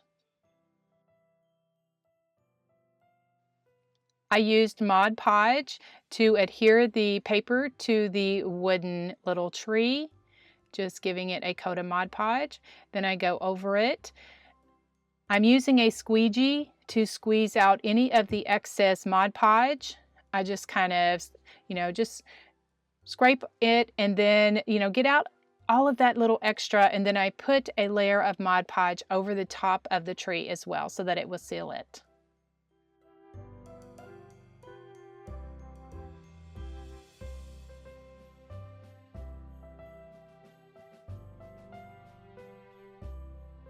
I just painted the stands black as well, and then now I'm just going to glue those to the bottom of the large tree. I'm making sure that it is even and level so that it will stand up straight.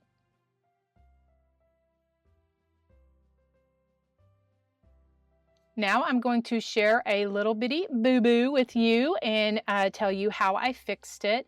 I didn't get my paper on the tree exactly the way that I need to, so a little bit of the wood is showing. So how I fix that is I have some black ink. I'm just running that across. I was going to shade my tree anyway, so this worked out perfect. So even if I would have painted it, it would have been okay, but I didn't want to paint the front of it. I didn't want to take the time to do that. So just by getting that tree off just a little bit, it was kind of hard getting that Mod Podge tree on there because you got to work so fast because Mod Podge dries pretty quick. So now I'm just running it over the tree just to give it some rustic goodness. Now I'm ready to glue the smaller tree onto the larger tree to make it the height that I'm looking for. I'm making sure that I line up those patterns so that it all flows correctly. And I'm going to be covering up that tree trunk. I'm going to show you a rustic bow that I created to cover up that tree trunk.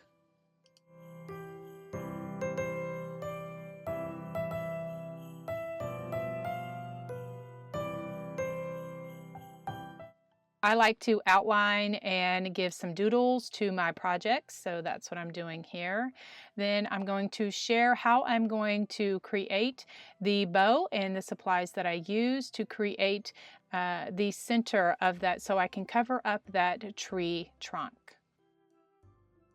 I just added some pine that came from the Dollar Tree. I just used a sprig of that, hot glued that on my tree. And then for my bow, I like using the 1.5 inch ribbons for little projects like this. So I just cut those at 9 inches. And then now I'm going to make a tulip bow out of this black and white buffalo check or gingham ribbon. And just using my tiny attacher. I will have a link to my Amazon store where you can see this more closely. You can get more details on it, as well as if you would like to order one. That is one of my favorite tools in my craft room, is that little tiny attacher stapler. So now I'm just adjusting my bow and just going to hot glue that there in the center, and my little tree trunk of that smaller Christmas tree is covered up. I just added some more pine and some pip berries and just made it look really cute. To decorate the bottom, I just added some Excelsior little moss, and then I added some pine and some pip berries and just made it look really cute. For the top of the tree, I added one of these rusty stars. Now, I got these at Hobby Lobby years ago. I'm not quite sure if they are still in their trim tree section. They're in like the miniature ornament section. And so I found these rusty stars there. Over there at Hobby Lobby. So I'm just taking out, they're actually ornaments, so I'm just cutting off the part that actually is an ornament. And then I'm making a raffia bow, just tying that into a bow. And then I'm going to glue that at the top of my tree and then add the rusty star to the top as my star little tree topper.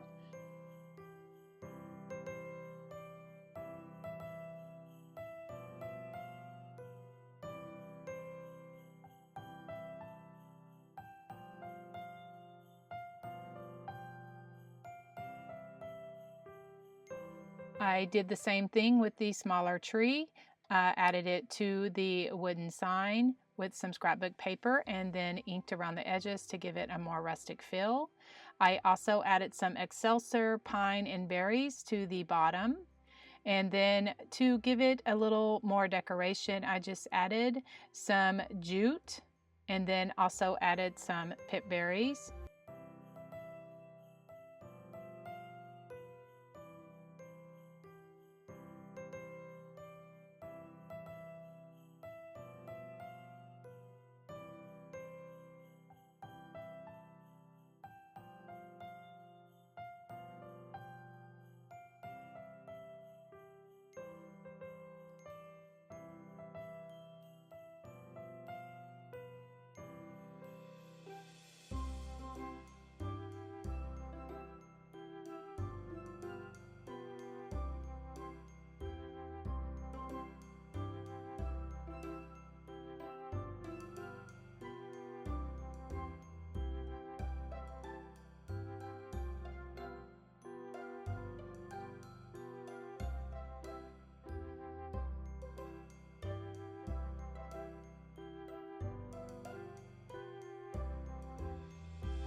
Okay, using this little Halloween decor, I'm going to be painting on the back side, but I want to get some of that glitter off because it's a little bit too much glitter.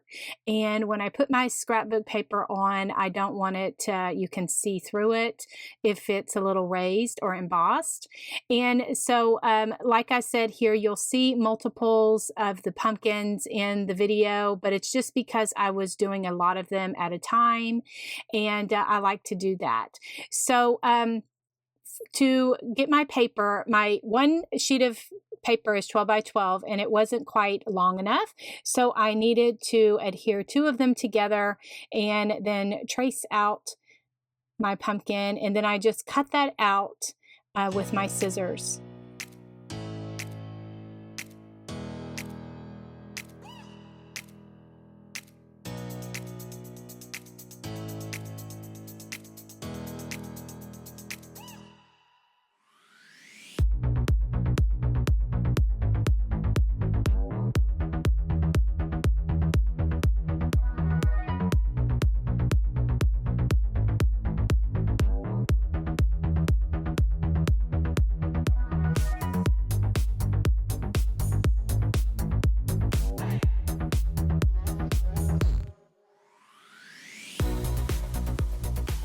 I'm using the Plaster Color Waverly Chalk Paint to paint my snowmen, and I am giving each of them 2 coats of the paint.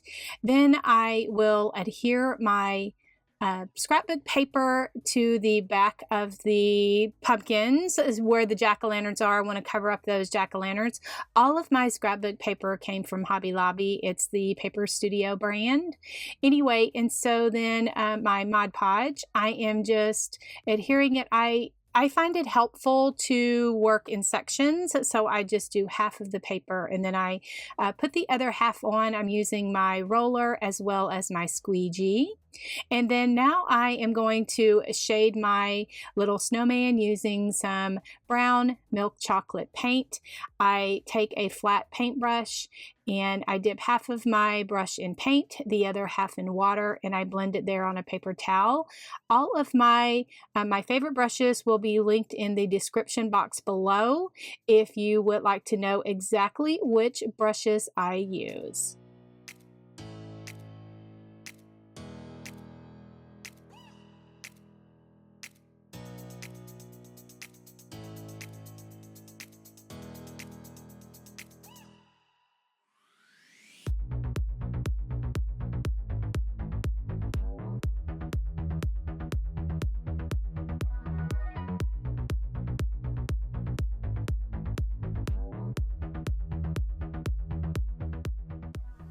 Okay, to add some cheeks, I am using some coral colored paint as well as a stencil brush.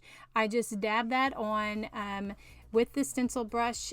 I like the stencil brush because it's not solid and it kind of looks a little streaky, which I like. And then I'm just nipping off the part of the hat that was from the jack-o'-lanterns because I'm not going to need that. And then now I'm going to work on the eyes. There are several ways I like to do eyes, but this is my favorite. I like to pencil them on and then use some black paint to fill those in. And then I will use a thin brush, a very loved thin brush, and I will make some eyelashes and I will make some eyebrows.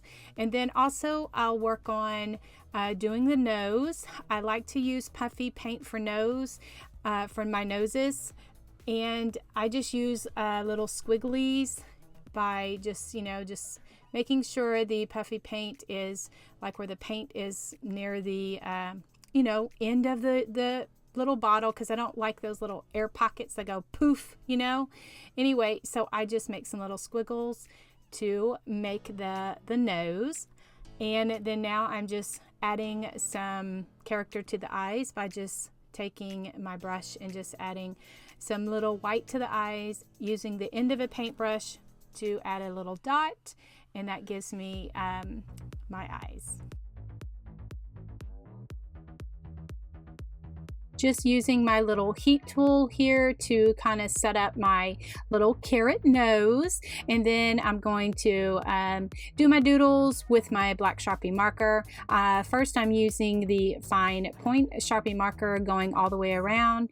Then I will go back, and on the inner side I will use the ultra fine Sharpie marker. I like the combination that it gives with the 2 markers together.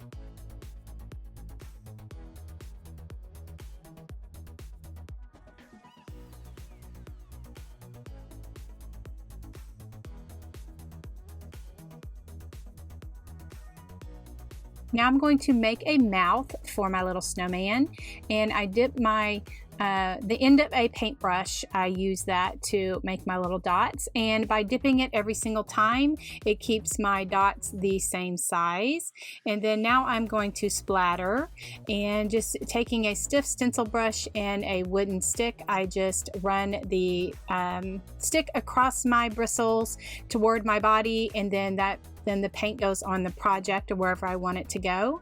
Then using my favorite gloss varnish, it is a ceramic coat Delta Creative varnish. I will have a link in the description box below. I like the glossy look, but I think they also have a matte and maybe a satin.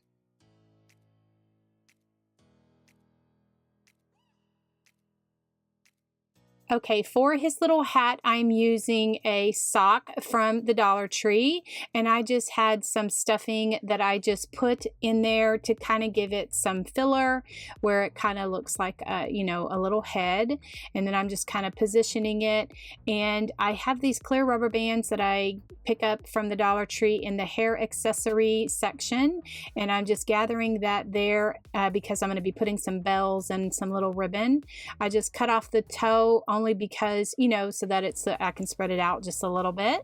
And then now I have this fabric from Walmart in the fabric section, and I'm just going to cut off some of that. I guess probably about 2 inches, and I just rip it because I like the ripped edges. I think it looks a little, tattered and worn when you rip it like that. It just gives those rough edges. I cut off a portion of the fabric just to have a little bow for the top of my little hat. But first I want to do some jingle bells. I had these jingle bells in my crafting stash, and I just have some wire. My favorite wire is from the Dollar Tree in the automotive section. And so I am just securing those little bells at the top of the hat, and then I will tie my little ribbon on there.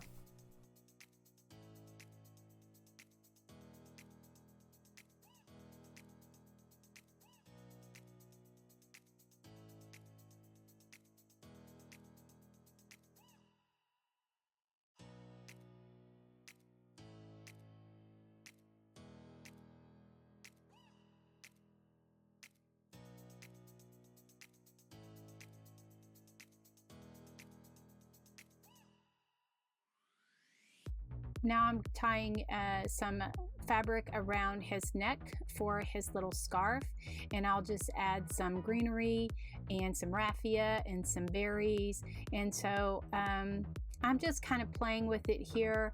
That greenery is from Michael's. I got that last year on sale on clearance after Christmas. I love the pine looking greenery, and so I'm just going to kind of play with it here just to figure out how I want it. The pip berries are from the Dollar Tree. They are new this season. Yay, because I love me some pip berries, and pip berries are very country primitive, and so I love them, especially in my little projects. And so anyway, I'm just kind of fiddling here with the ribbon, the fabric, and just kind of making the little bow.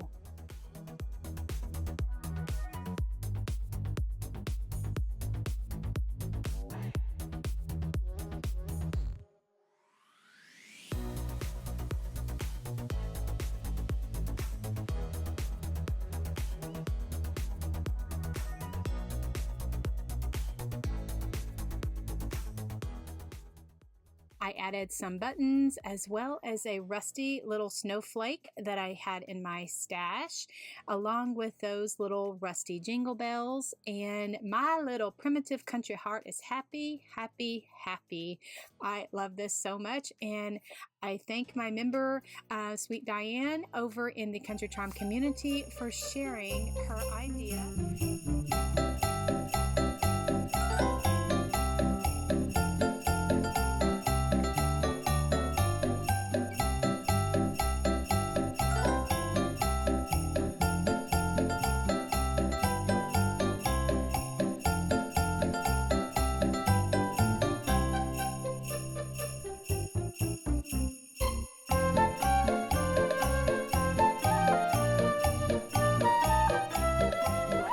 show you how I put this little wreath together using these supplies: some metal words, some wood shapes, an ornament shape from the Dollar Tree, ribbon, a foam wreath, rusty stars, berries, greenery, and wood plugs. So let's get started.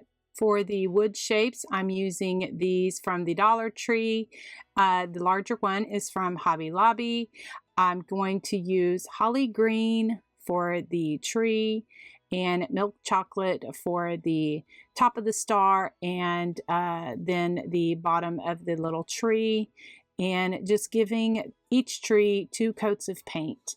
And then for the stars, I am using these little rusty stars in the My Little Christmas from Hobby Lobby, and I just kind of pull them off and then just hot glue them on my trees.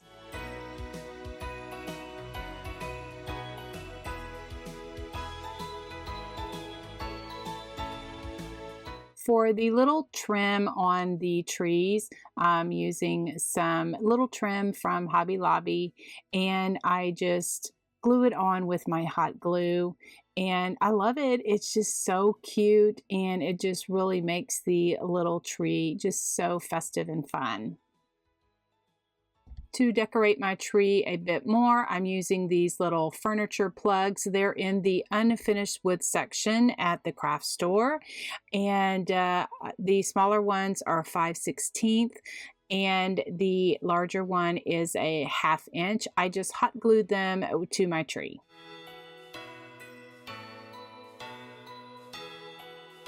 This is a 10-inch wreath from the Dollar Tree and this 2.5-inch buffalo check ribbon from Hobby Lobby.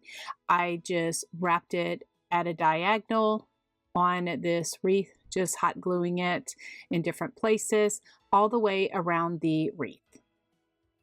I want my little tree, the larger tree, to sit up kind of dimensional, and since this wreath is a foam wreath, I am just going to cut a little slit there in the ribbon, as well as kind of gouge out a bit of that little styrofoam so that I can fit the trunk of the tree in there, and then I'll just hot glue that in place.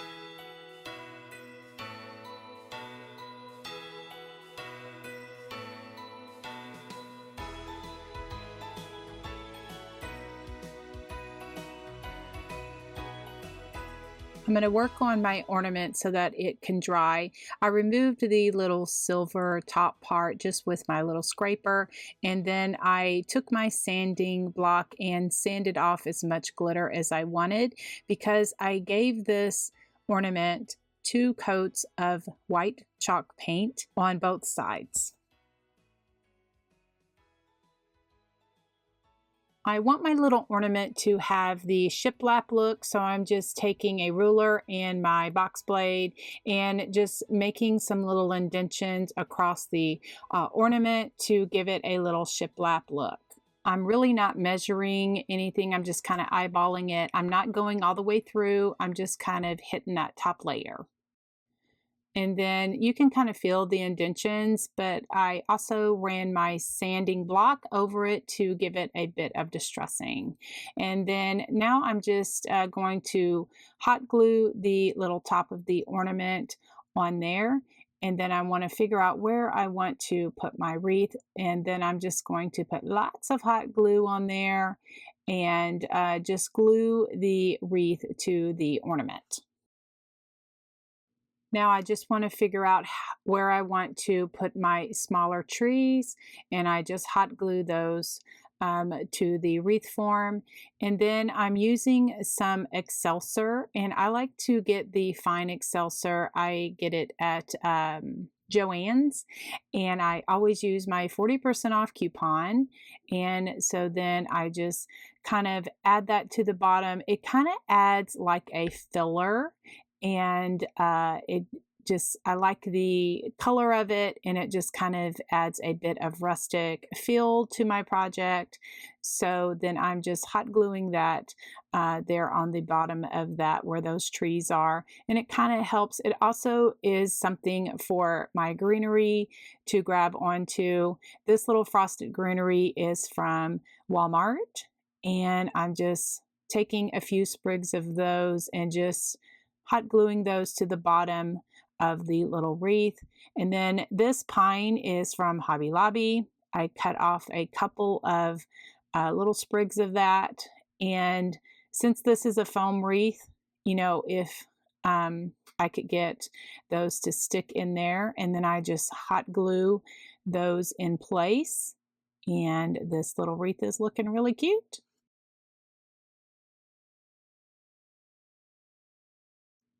Little berries is just what this little farmhouse Christmas wreath needs. These berries are from the Dollar Tree, and I just cut off a couple of sprigs of those and just figure out where I can get those to stick in there and then hot glue them. Now, these little white squiggles, I got these at Walmart early in the season when they were just putting out their Christmas supplies, and I knew that I was going to use these in some projects, and so I just am just snipping these off with my little wire cutters, and the little wire bends so easy, and since this is a styrofoam wreath, I can just poke those in the styrofoam, add a bit of hot glue, and we are well on our way to getting this little wreath finished.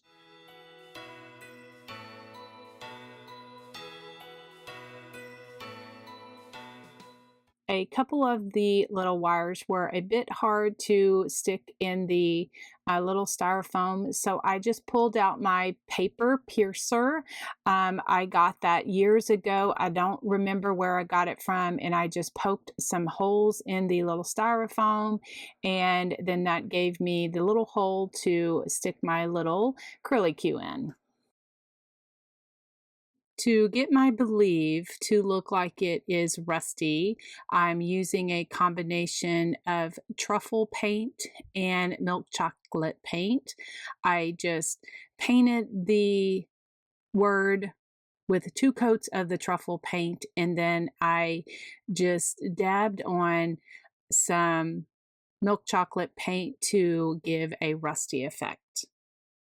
I put a coat of gloss varnish on my little word here.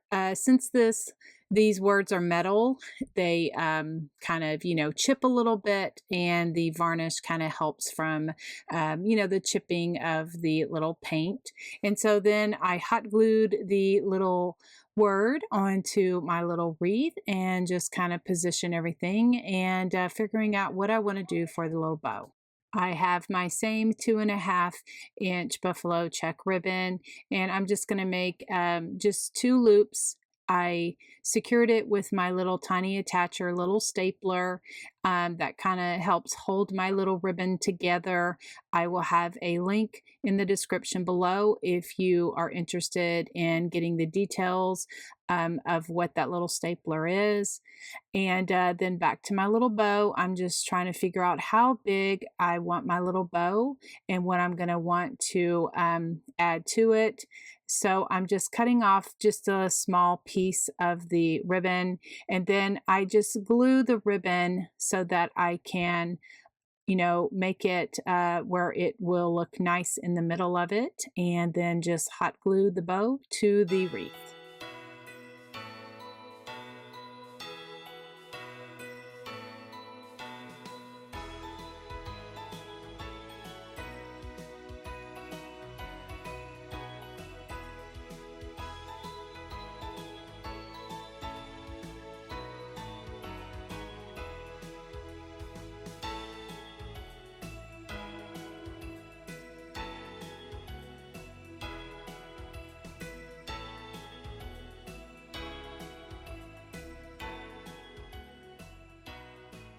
I added some thinner buffalo check ribbon. This is a 5/8 inch ribbon from Hobby Lobby as well. And I just love the way that this little smaller wreath turned out. That's what I was going for, to make a smaller wreath for, you know, if you don't have a big space to, you know, have a wreath, you can just make a cute little farmhouse wreath. If you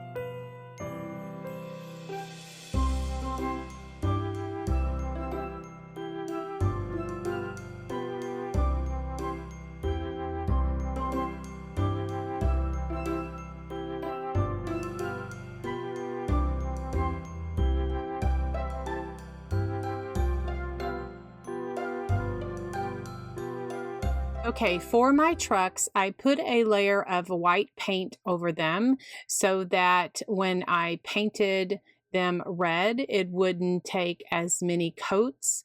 The red that I'm using is this crimson red chalk paint, and this is by Waverly. I get it over at Walmart. And by putting that layer of white paint underneath there and then the red paint on top, I only had to use one layer of the red chalk paint. Now I choose chalk paint because it gives a really nice finish and it dries quickly, so that's why I like to use chalk paint on these kind of projects.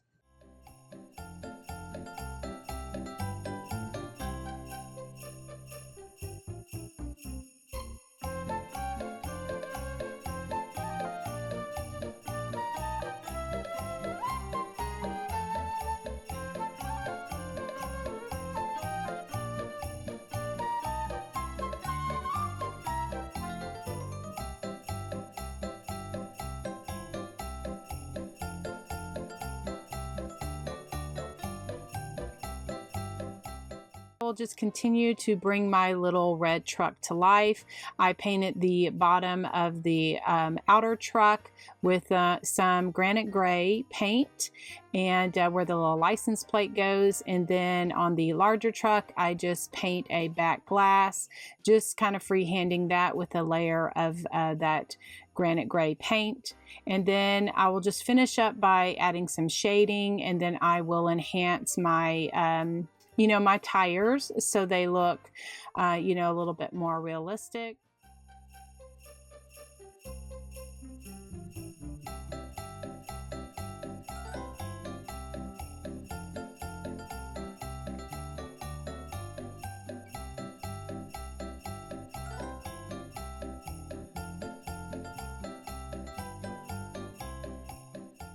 I'm going to add some rusting look to the trucks.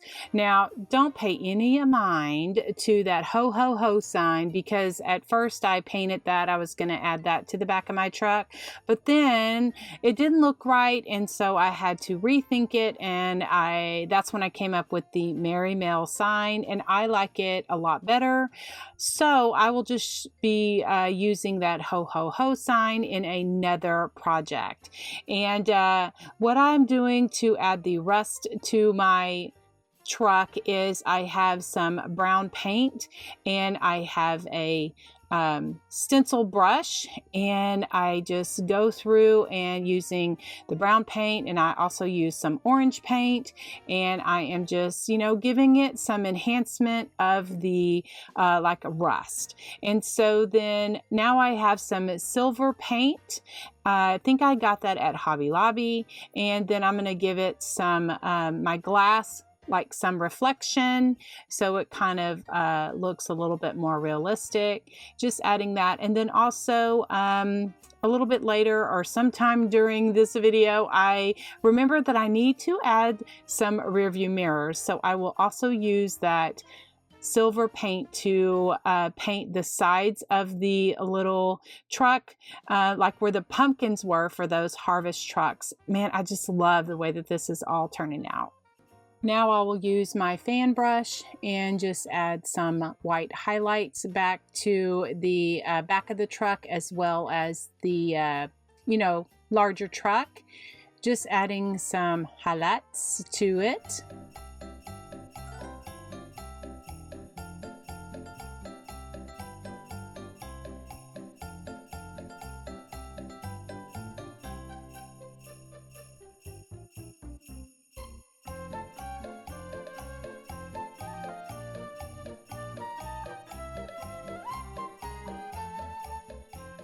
Now I just will add some splattering to my projects. I do the black first, and then I do the white on top. I do have a video. I will link to it where I show a little bit more in depth about splattering my projects. Then I take my black Sharpie marker, go over all of the project just to add just a little bit of, more definition. And it's just something I like to do. I like to use the Sharpie brand fine marker as well as the ultra fine marker. So I just go around and just kind of enhance the projects. It kind of helps with, any like little flaws or something, because my projects, I promise, are not perfect. They are not. By the grace of God, He has allowed me to share all of this with y'all, really. And so I'm giving you all my little tips. Anyway, so I am just going to give each side of this truck a coat of this clear varnish. I like to use the Delta brand varnish. It is just a personal preference. I get questions about varnishes, about if you can use a spray varnish. Absolutely whatever works for you. I'm just showing you what I like to do for my project. So then now I'm going to make my Merry Mail sign, and I have just one of those wood planks from Walmart, and I painted it with the crimson color of red. And then now I'm going to shade it, and using the same technique, half of my brush in paint, half of my brush in water, blend it on a paper towel, and I just shade around this little sign. So then, using a flat paintbrush, I am just hand lettering here, Merry Mail. And it's taken me many years to be able to paint like this with a paintbrush. And so I just want to encourage all of you that are trying to do this. Please continue to try. Practice, practice, practice. By the grace of God, He has allowed me to be able to learn and teach me these skills. It takes a lot of patience, and I know that you can do it too. The good thing that if you mess up or you feel you've messed up, you can just paint over it. Or I'm going to show you here just a little trick where I feel that I got on the mail little letters, I got my M a little too close to my A, and I'm going to show you what I'm going to do to fix that, so that will give you a little tip for your little painted projects.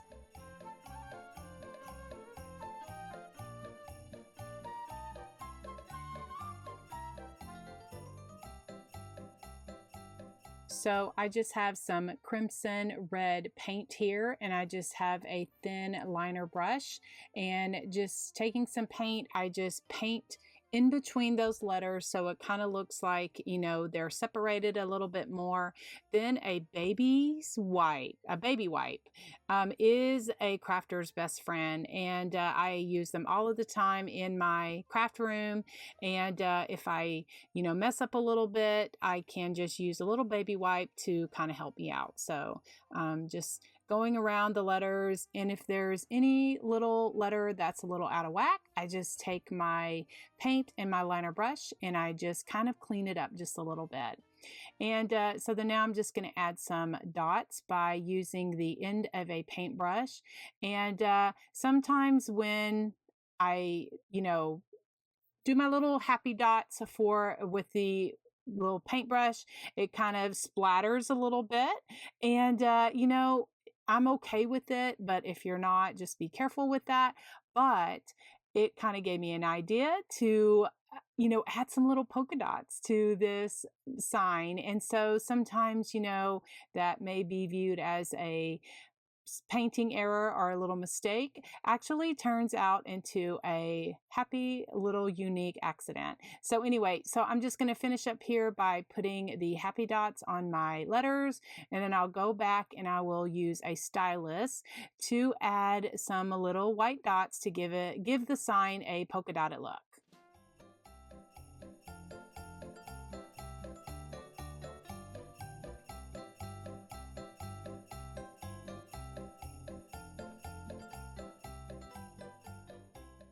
I'm just going to use the edge of my fan brush to kind of give it some, I don't know, just enhancements. I just, you know, I fly by the seat of my pants. I really don't plan stuff out. I just kind of like the look of it, and I'm like, oh, that looks good, so let's give it a little bit more. Anyway, if you're looking for perfect projects, you're not going to find it here on my channel. I say that, you know, respectfully, but I am not a perfect painter. I'm not a perfect crafter. I just like to share my tips and tricks of things that I have found works over the years. Just like this, I'm adding just a little bit of highlight to my letters. They are so unperfect. It is just sad. Anyway, just using a liner brush, I just add a bit of shading, and you know, I clean up my letters by, you know, just adding some more paint, and, you know, just kind of going through and just adding different colors just really kind of makes the whole difference.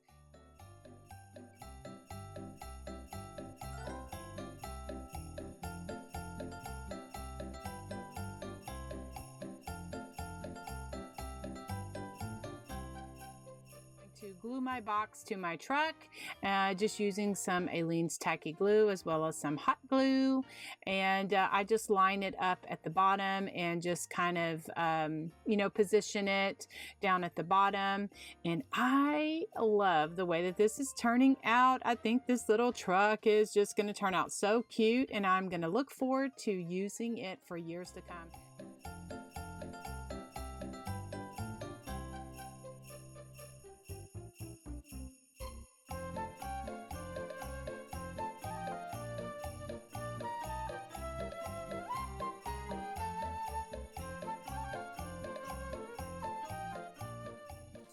Even though we don't get snow here in my part of Texas, I wanted my little red truck to have some snow. So this is another one of my little tips.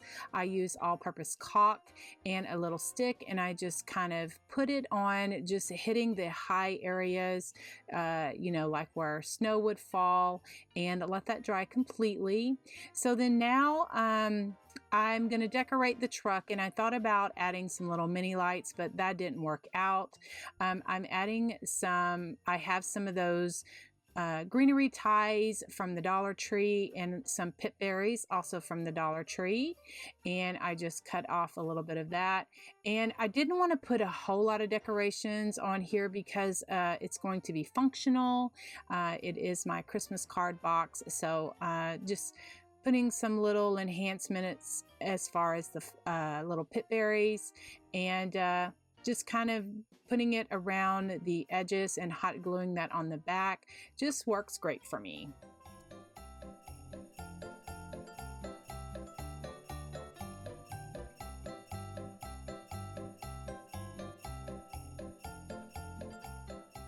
Finishing up putting the embellishments on here, and I love the way that these little trucks are turning out.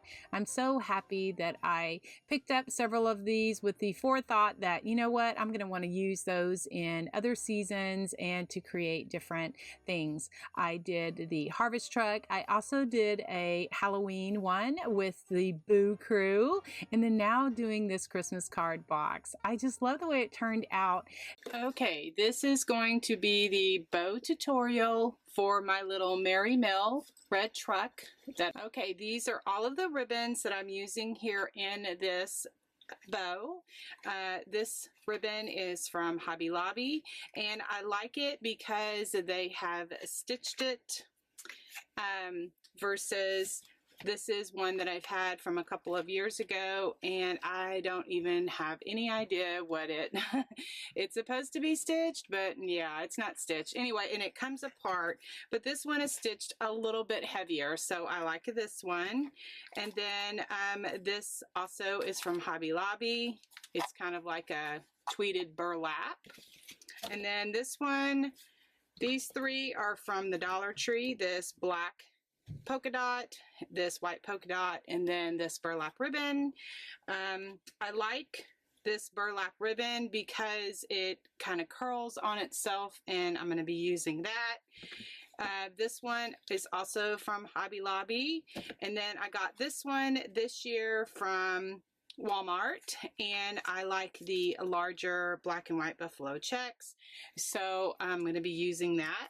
Some raffia, and then also I'm going to be using some of these floral stems, and this is what I'm going to thread my little jingle bells on and make some little curly cues out of that then.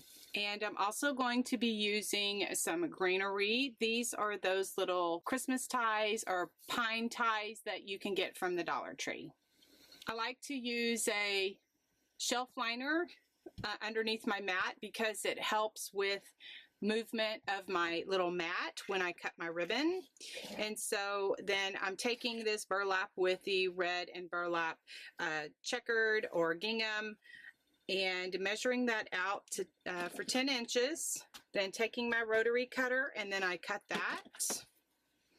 Then I'm going to dovetail the ends, and how you dovetail is fold the ribbon in half, then fold it in half again, and then taking my scissors, I start at the bottom corner and I go up like for a V. When you open it up, you have these cute little dovetails or V-cuts the way it just kind of, for me, it kind of makes a finished look. Okay, then next I'm going to take this one. So I have this one first. Then I'm going to take this one right here. This is a mixed media. So this is going to be in the scrapbooking section. So I'm going to measure that out to 10 inches as well. I'm going to cut this one with my scissor because it's a little bit thicker. And it kind of curls on itself, so the rotary cutter is not going to cut it very well. So doing the same thing, folding it in half, folding it in half again. Now this one has, looks like it's going to have some strings. So I'm going to singe the edges, and I do that by taking my lighter and just running the flame across the edge, and it kind of singes the edges of that ribbon so that they don't fray anymore. See, it kind of curls on itself. Okay, so I'm going to put that one to the side, and then looking back at my bow, then the next one I did was this black and white gingham.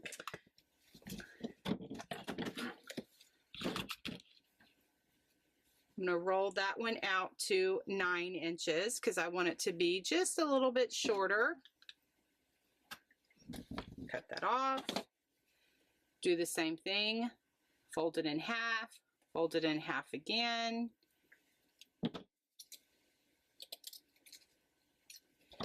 Take my lighter.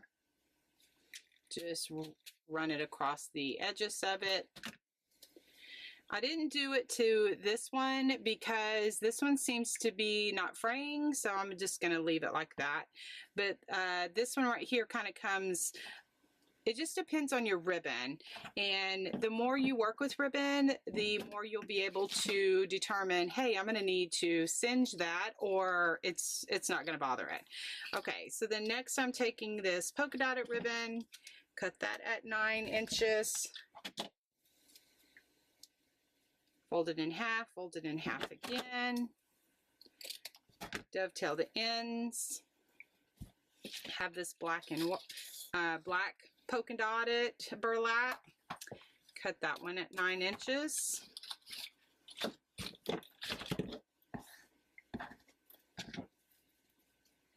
Fold it in half, fold it in half again. Okay, there we go. There's that. Then for my raffia, I just take out several strands, and then I kind of make a bow, just tie a bow, kind of like you're tying your shoestring, and then make a bow, and I kind of cut that off. And then I have this extra, and I want to use that as well. I kind of pull the ends, if some of them are a little bit shorter, I kind of pull them where they're centered, and then I'm just going to make a knot in this part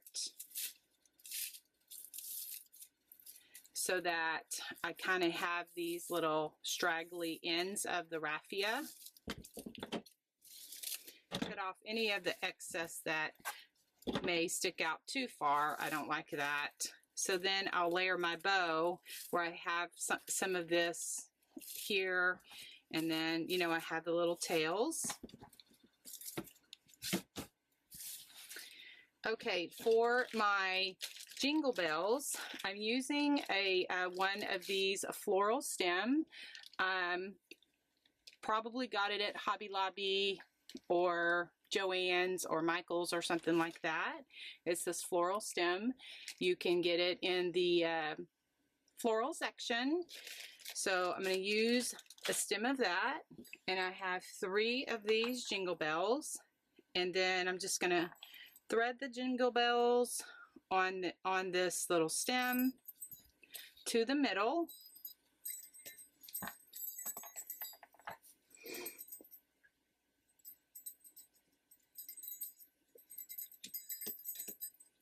Well, of course it doesn't want to go because, you know, I'm filming it. Let's try the other side.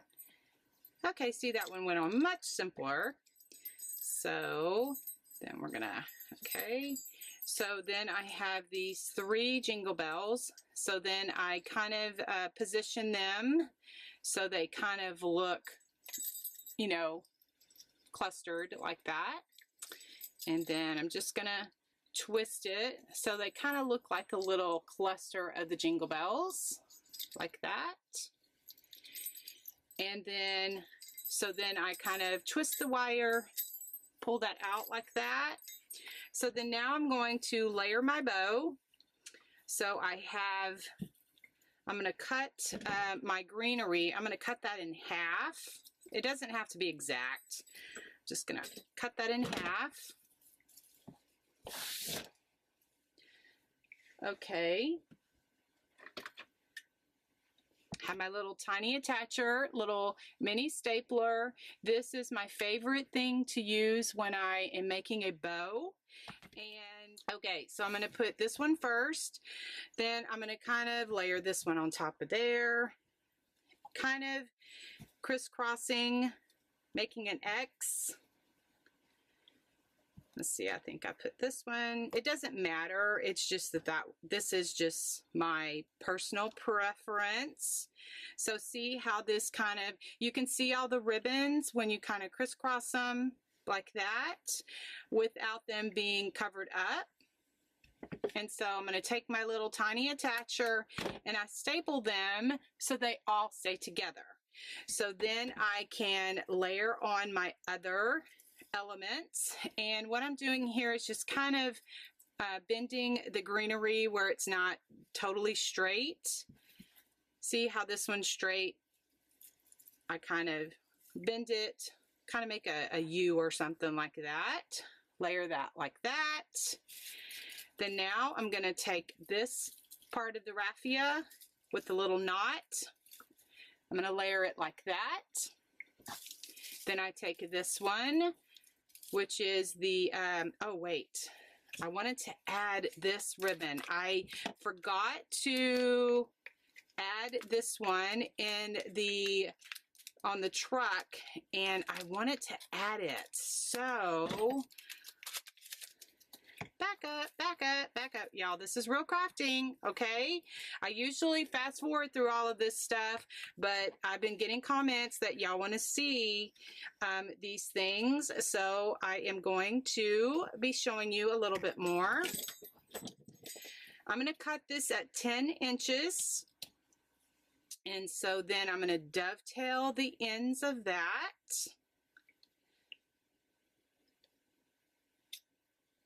Just cut that off. So let's see. I may need to singe the edges of this one. That one's fraying, kind of coming unraveled a little. Just hold your flame. Be careful not to catch your ribbon on fire though. Yes, that has happened to me. And you're like, oh my gosh, I don't want to burn down my house. Anyway, so real life crafting here, guys, real life crafting. Okay, so I like that. I think I'm going to put, yes, I think I'm going to put another strand. So cut that off at 10 inches.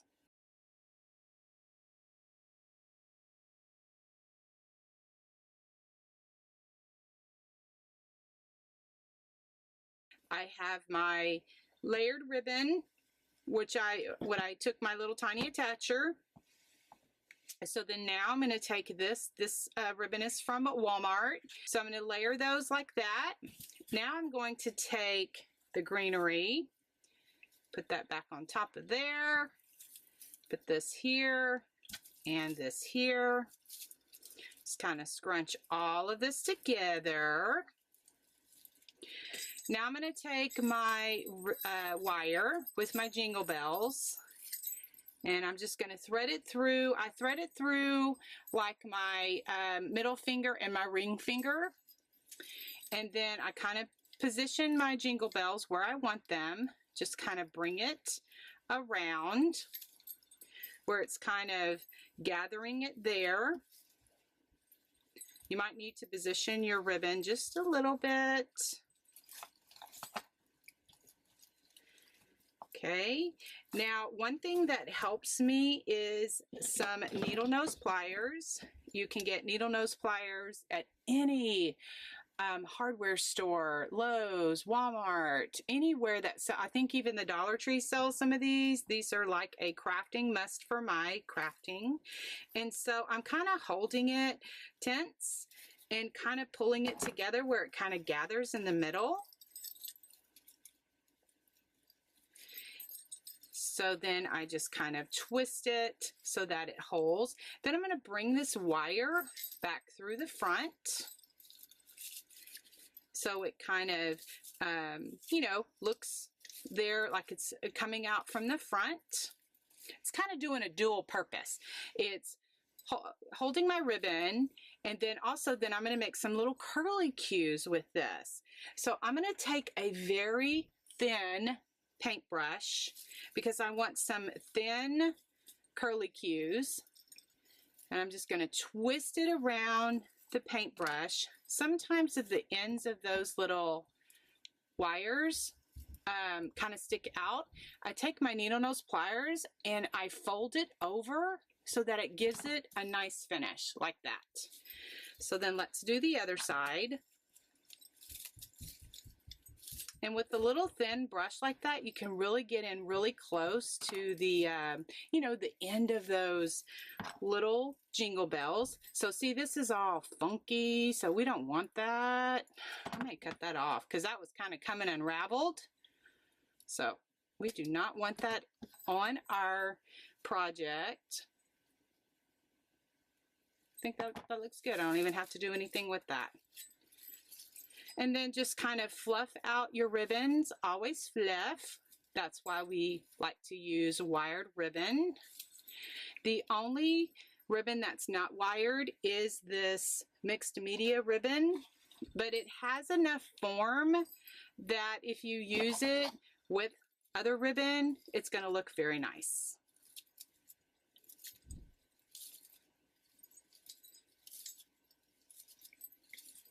Just kind of bring out your ribbon tails so that, you know, all of them are seen. Okay, guys, I totally forgot to include the burlap from the Dollar Tree, and I want to add that because it adds so much pizzazz to my little project. So what I did is I just untwisted the jingle bells, and since nothing was glued, there was no problem. So then now I'm going to start over, and I will show you how I layered it, including that burlap from the Dollar Tree.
Hey guys, it's Tracy. I am excited to share this little primitive country rustic Christmas tree that I made a couple of years ago. Now it is getting some views, and I've been getting some messages on it, just kind of asking some details. And so I wanted to share it again just to show how cute you can make these little tabletop trees. Now I had this paper mache box is a 7x7 box. The tree is a 3-foot tall tree, and I probably got it maybe like at Walmart or something like that, but I want to share how cute I made this little rustic primitive country Christmas tree. I have it in my kitchen. I keep it up all year long. It's on top of my refrigerator, and I love it so much, and I hope that you do too. Now the 3-foot tree inside the paper mache box is something that I had that I wanted to finish. The paper mache box is 7x7. I just painted it maroon and just hand lettered Faith, Hope, Love, and Simplify on the box. I am using some green ties from the Dollar Tree to give my tree a bit more fullness. Now I know you can't see here in the pictures, but yes, it does add a lot of fullness. Also, to add a bit of winciness as well as some filler, I like to use this decorative Excelsior. I like to get this from either Joann's or Amazon. There are some stores that do sell it, but it's a little more chunky. I like the finer Excelsior. I just stick it in the tree to give a bit more fullness. I'm adding some flocking, and I don't want the scattering of it, so I'm just using some white paint and a stencil brush and just brushing on the branches just to add a snowy effect.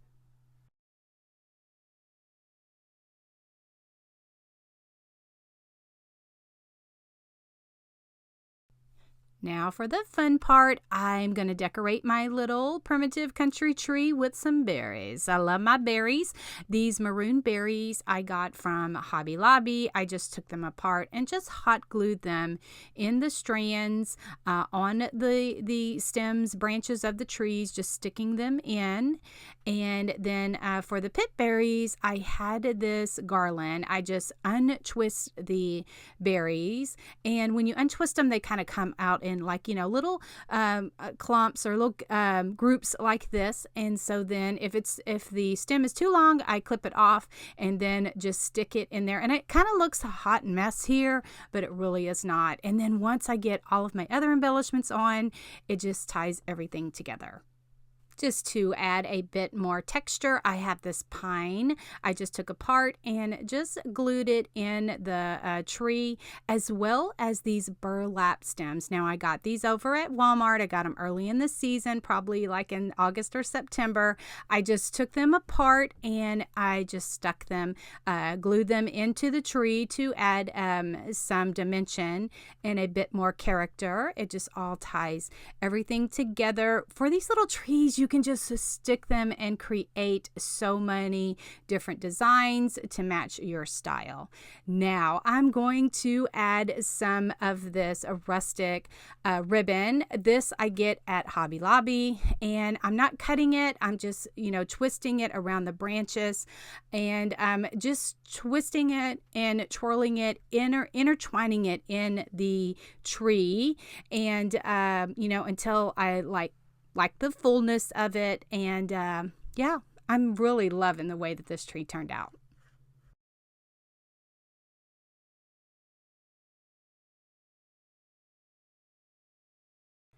The next embellishment, I'm adding this 7/8 inch buffalo check ribbon. This is also from Hobby Lobby, and I cut my strips at 6 inches, and then I just tied them on each of the branches just sporadically where I wanted them to, just so that everything looks all nice and neat. I just love how my little rustic primitive country tree is turning out.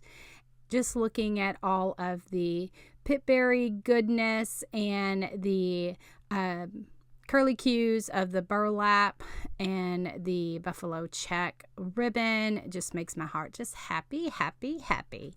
Okay, my primitive country tree would not be complete without these rusty jingle bells. Now, these are 30 millimeter or 30 jingle bells that I got from Hobby Lobby several years ago. I'm not sure if they carry this size anymore, but I was fortunate to find some when I did. I just use some wire. I like to use the wire from Dollar Tree in the automotive section, and I just tie them onto the branches. And so you can't hear it, but I was jingling the tree, but that's what I'm doing here, just kind of showing you. I just kind of tie them on those branches so that they kind of, hang off, kind of like more ornament style. I don't glue them on because I have been known to glue the little jingle inside, and, then my tree doesn't jingle. A farmhouse tree would not be complete without some cotton bowls. So what I did is I got those cotton bowls from Hobby Lobby as well. It's my favorite store. And I just, took off some of those bowls and just stuck them, hot glued them into the tree for, just my cute little design. This Lazy Susan, guys, I did get at Amazon if you are interested in that. But I love, pulling it out for projects like this, or when I'm painting something so that I can paint, turn it and paint around.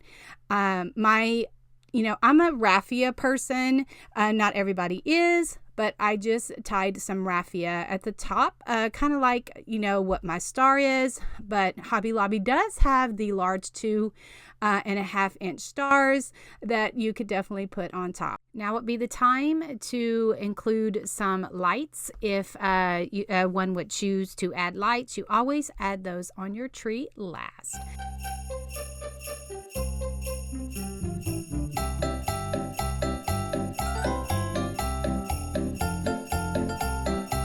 That's from the Dollar Tree.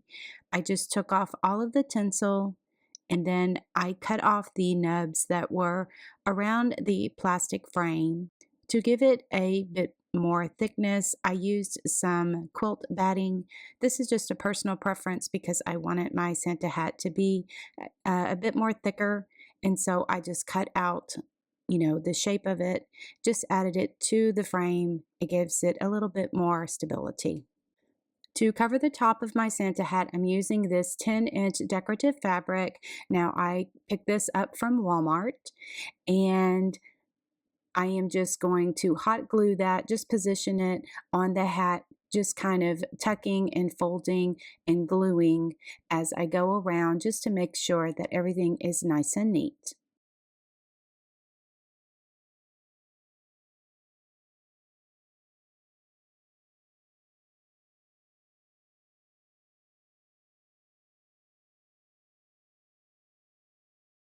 To add the ruffles to the brim of the hat, I'm using this burlap. Now, this burlap is from Walmart, and I've seen it in several stores, so it is the same one that's in Walmart.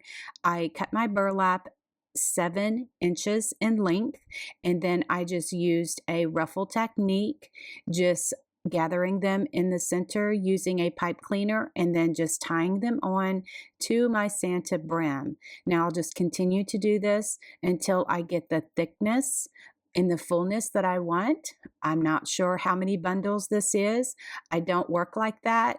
I just keep adding until I like the look of it, and then I stop. Once I'm finished putting all of my little ruffles on the brim of the hat, this is how full it looks. You can put as many or as little as you would like. I'm just going to show you here. This is the leftover from the roll of burlap. The burlap is from Walmart. So I put mine on pretty close together and pretty tight because I wanted the brim to be pretty full. So what I'm showing you here is the back of my little frame, you know, where the chenille stems and stuff were. I'm just covering that up. But I discovered when I'm putting on my bows that I shouldn't have covered them up yet. So I'm going to have to show you what I do to get my little bow on there. So now I'm going to show you my big bow. This is my terry bow that I created using my Pro Bow the Hand. In the description of this video, I do have a link to a video tutorial where I created a larger terry bow, and I used the same technique. I just did it on a smaller scale, and how you achieve that is by putting the fingers or the little dowels in the circles, and that will give you the size bow that you want to make. To attach my bow to the top of my Santa hat, I'm just using my paper piercer and just threading it through the top of the hat, you know, through the back, just twisting it and attaching it to the back. Then I'll use a little piece of burlap to cover up that wire so that it doesn't poke, or you can see it where it looks, you know, more finished.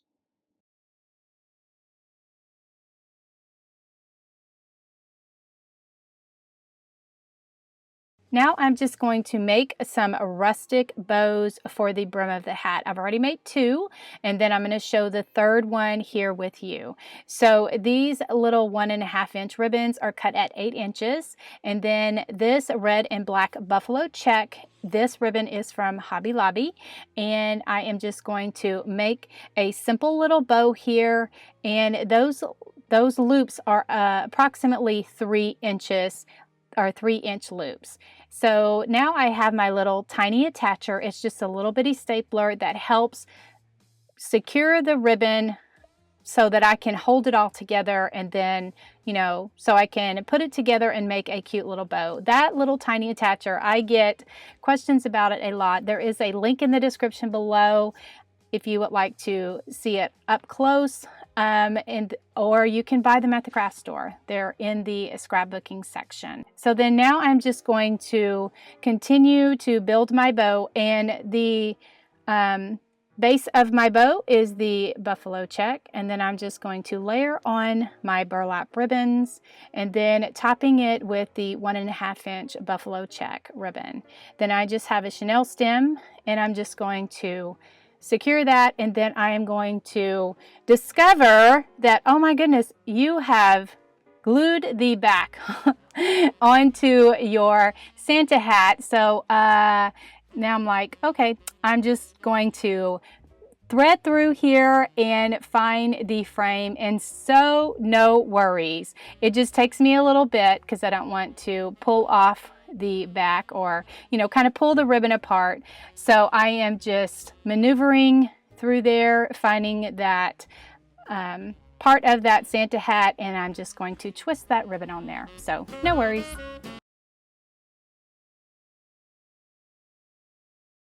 The finishing touch is this black jute.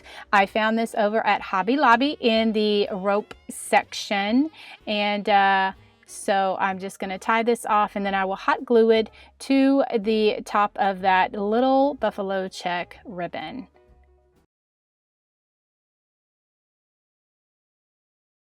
Now I'm going to show you here shortly how am I going to hang this.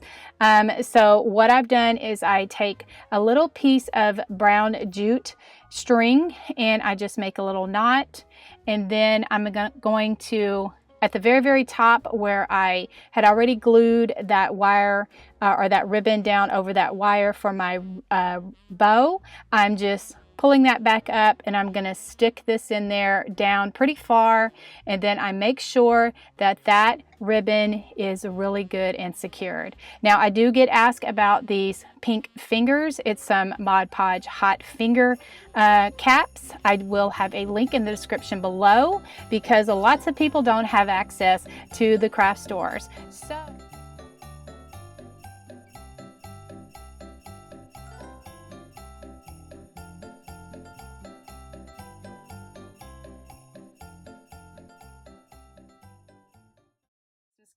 okay, what I've created here is some rustic Christmas trees using those tree forms from the Dollar Tree. Now, I know that these little tree forms sell out so quick, and so many of you have shared them over in the Country Charm community, as well as sent me private messages asking, where can I get more of these tree forms? Because you saw my rustic trees that I did last year here on my channel.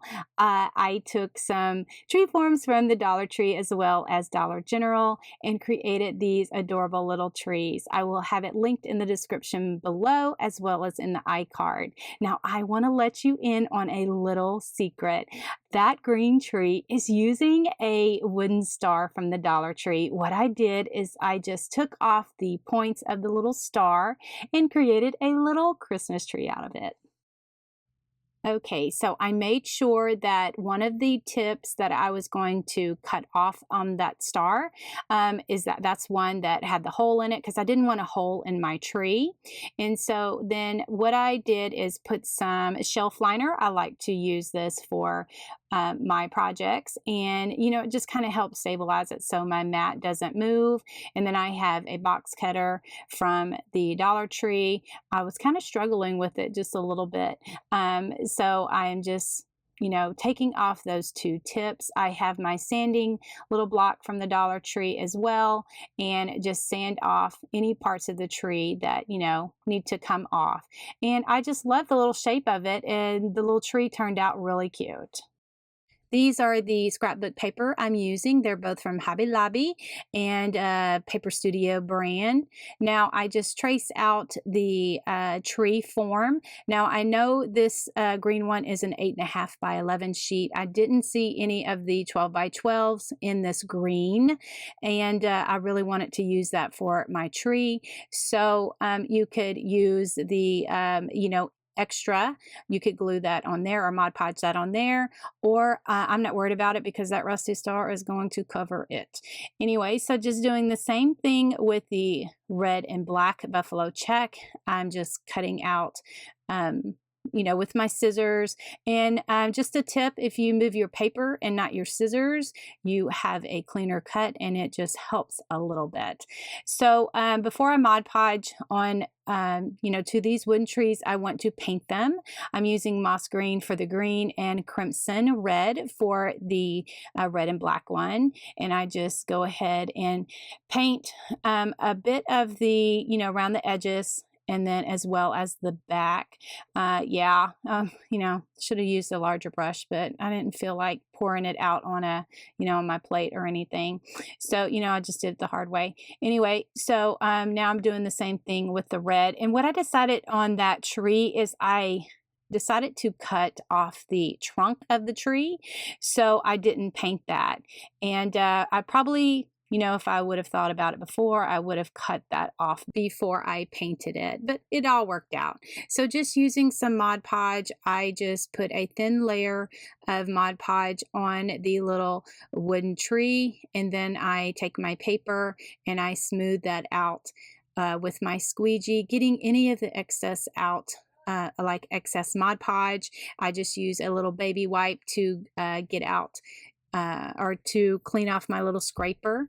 And I don't put a layer of Mod Podge on top of my project until the bottom is completely dry. That helps alleviate the bubbles.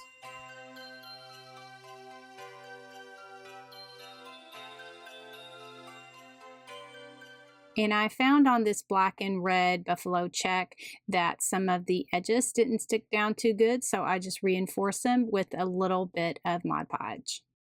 Okay, these are all the trims that I'm using for my tree. When I start working with them, I will tell you exactly what store I got them from. Now, this trim right here came from Walmart. This little jute with the little, I don't know, lace cording. And then those two came from Walmart as well, back in the fabric section. This one right here came from Hobby Lobby. And so what I'm going to do is use this one first. There's no really rhyme or reason. I just wanted something that I could glue on there that would kind of mask those points from that tree. So just using some hot glue, I'm just going to put a bead of hot glue on there and then just glue my little trim to that.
I just love how this little tree is coming together with all the little trims.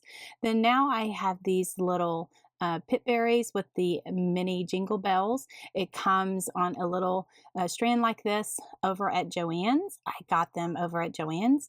Anyway, I just cut them and just glued them on the sides there. I did not wrap them all the way around. I actually just formed it around the edge, just hot glued it in place, and kind of curled it around my finger a little bit so that it would all, look really cute.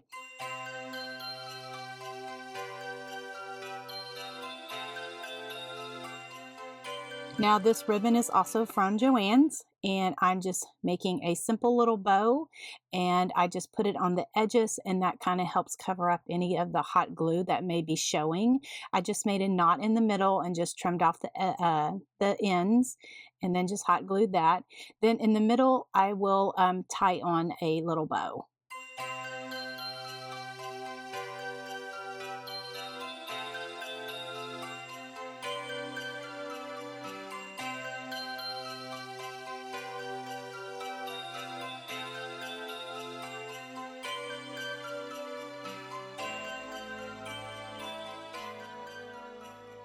I found this pack of wood slices over at Hobby Lobby. I used my 40% off coupon. I'm going to use that as well as a 12-inch wooden dowel. The 3/8 inch is the size that these dowels are. And what I'm showing you here is I am going to drill a 3/8 inch hole so that I can fit my dowel in there so that my little tree will stand up. Here are my rusty stars. Now these are 3-dimensional and I want them to be flat. So I just put them on my table and just took my palm and just flattened them out so that they would lay flat. And you know, that just what works for my little project here. I just hot glued them at the top. I did the same thing with this red and black buffalo check. I just decided to use the tassels on the buffalo check because I didn't want to overdo the tree. Just glued the rusty star on the top of that.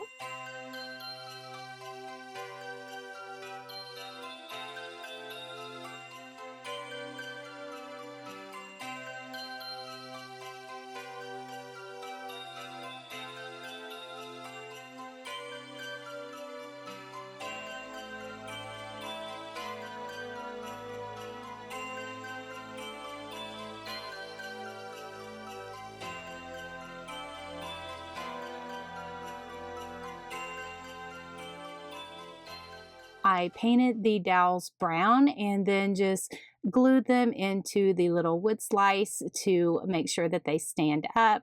I added some excelsior to the wood slices because I thought that it gave it a little decorative touch, as well as some greeneries and some red berries. To the red and black buffalo check, I added the black and white ribbon. It is a 5/8 inch ribbon, and I added a little bow to that rusty star on the green tree. I just love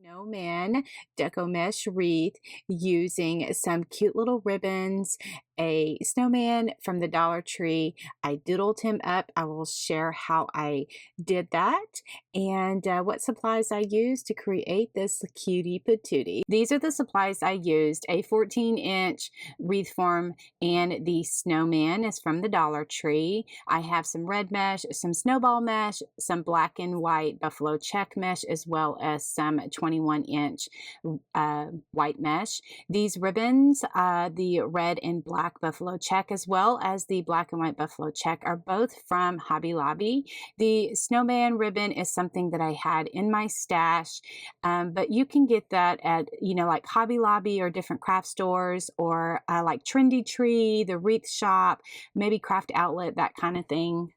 I'm also using some little frosted sticks that have jingle bells on them. Now, we got those at Market for the shop that I design wreaths for, but you can get them again at Hobby Lobby, Michael's, Joann's, anywhere those type of things are sold, and also online, Trendy Tree, the Wreath Shop, somewhere like that.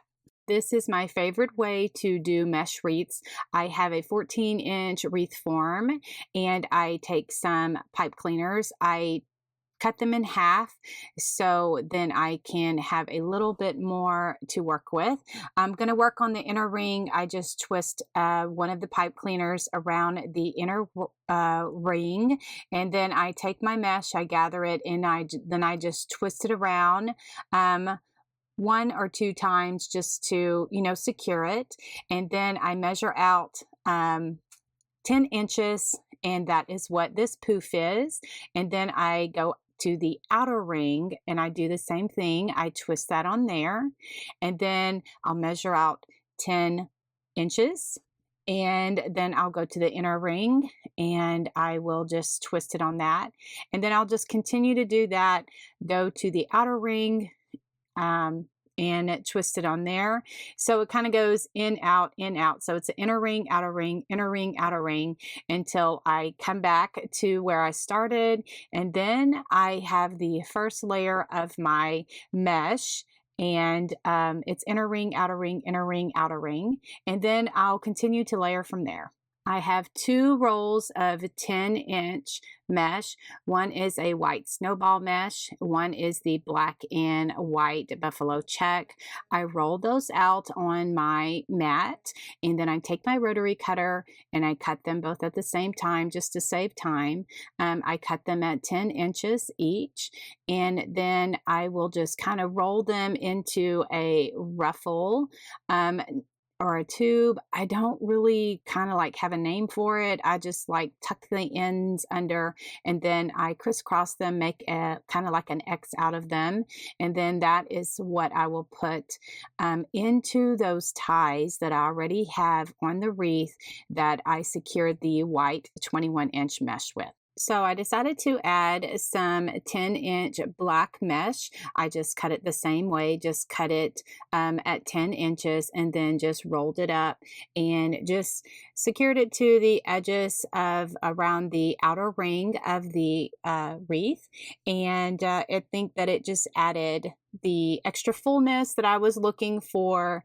It just pulls out some of the colors from the snowman and the ribbons and that kind of thing. So, you know, that's what I do. I just kind of step back and I see what is needed and I just add to it and continue to layer until I like the fullness.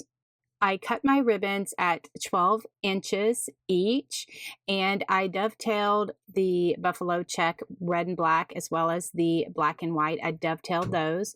The snowman I decided to leave straight because I didn't want to take away from the cuteness of the little snowman. Now, these are the glittery black Chanel stems that I'm going to use. I got these like at Dollar Tree, probably during Halloween or something like that, but I thought they would be perfect for this little wreath. And so I just cut those in half, and then that is what I'm going to use to attach my ribbons to. Now, how I layer my ribbons is I have the black and white buffalo check, the red and black buffalo check. I put those in an X, and then I put my snowman on top of that. Just kind of make, just kind of layer those. As you can see here, I put my black in, or my buffalo check ribbons, and then I kind of put my snowman at a plus sign so that you can really see the buffalo check ribbons, and then you can see the snowman ribbons.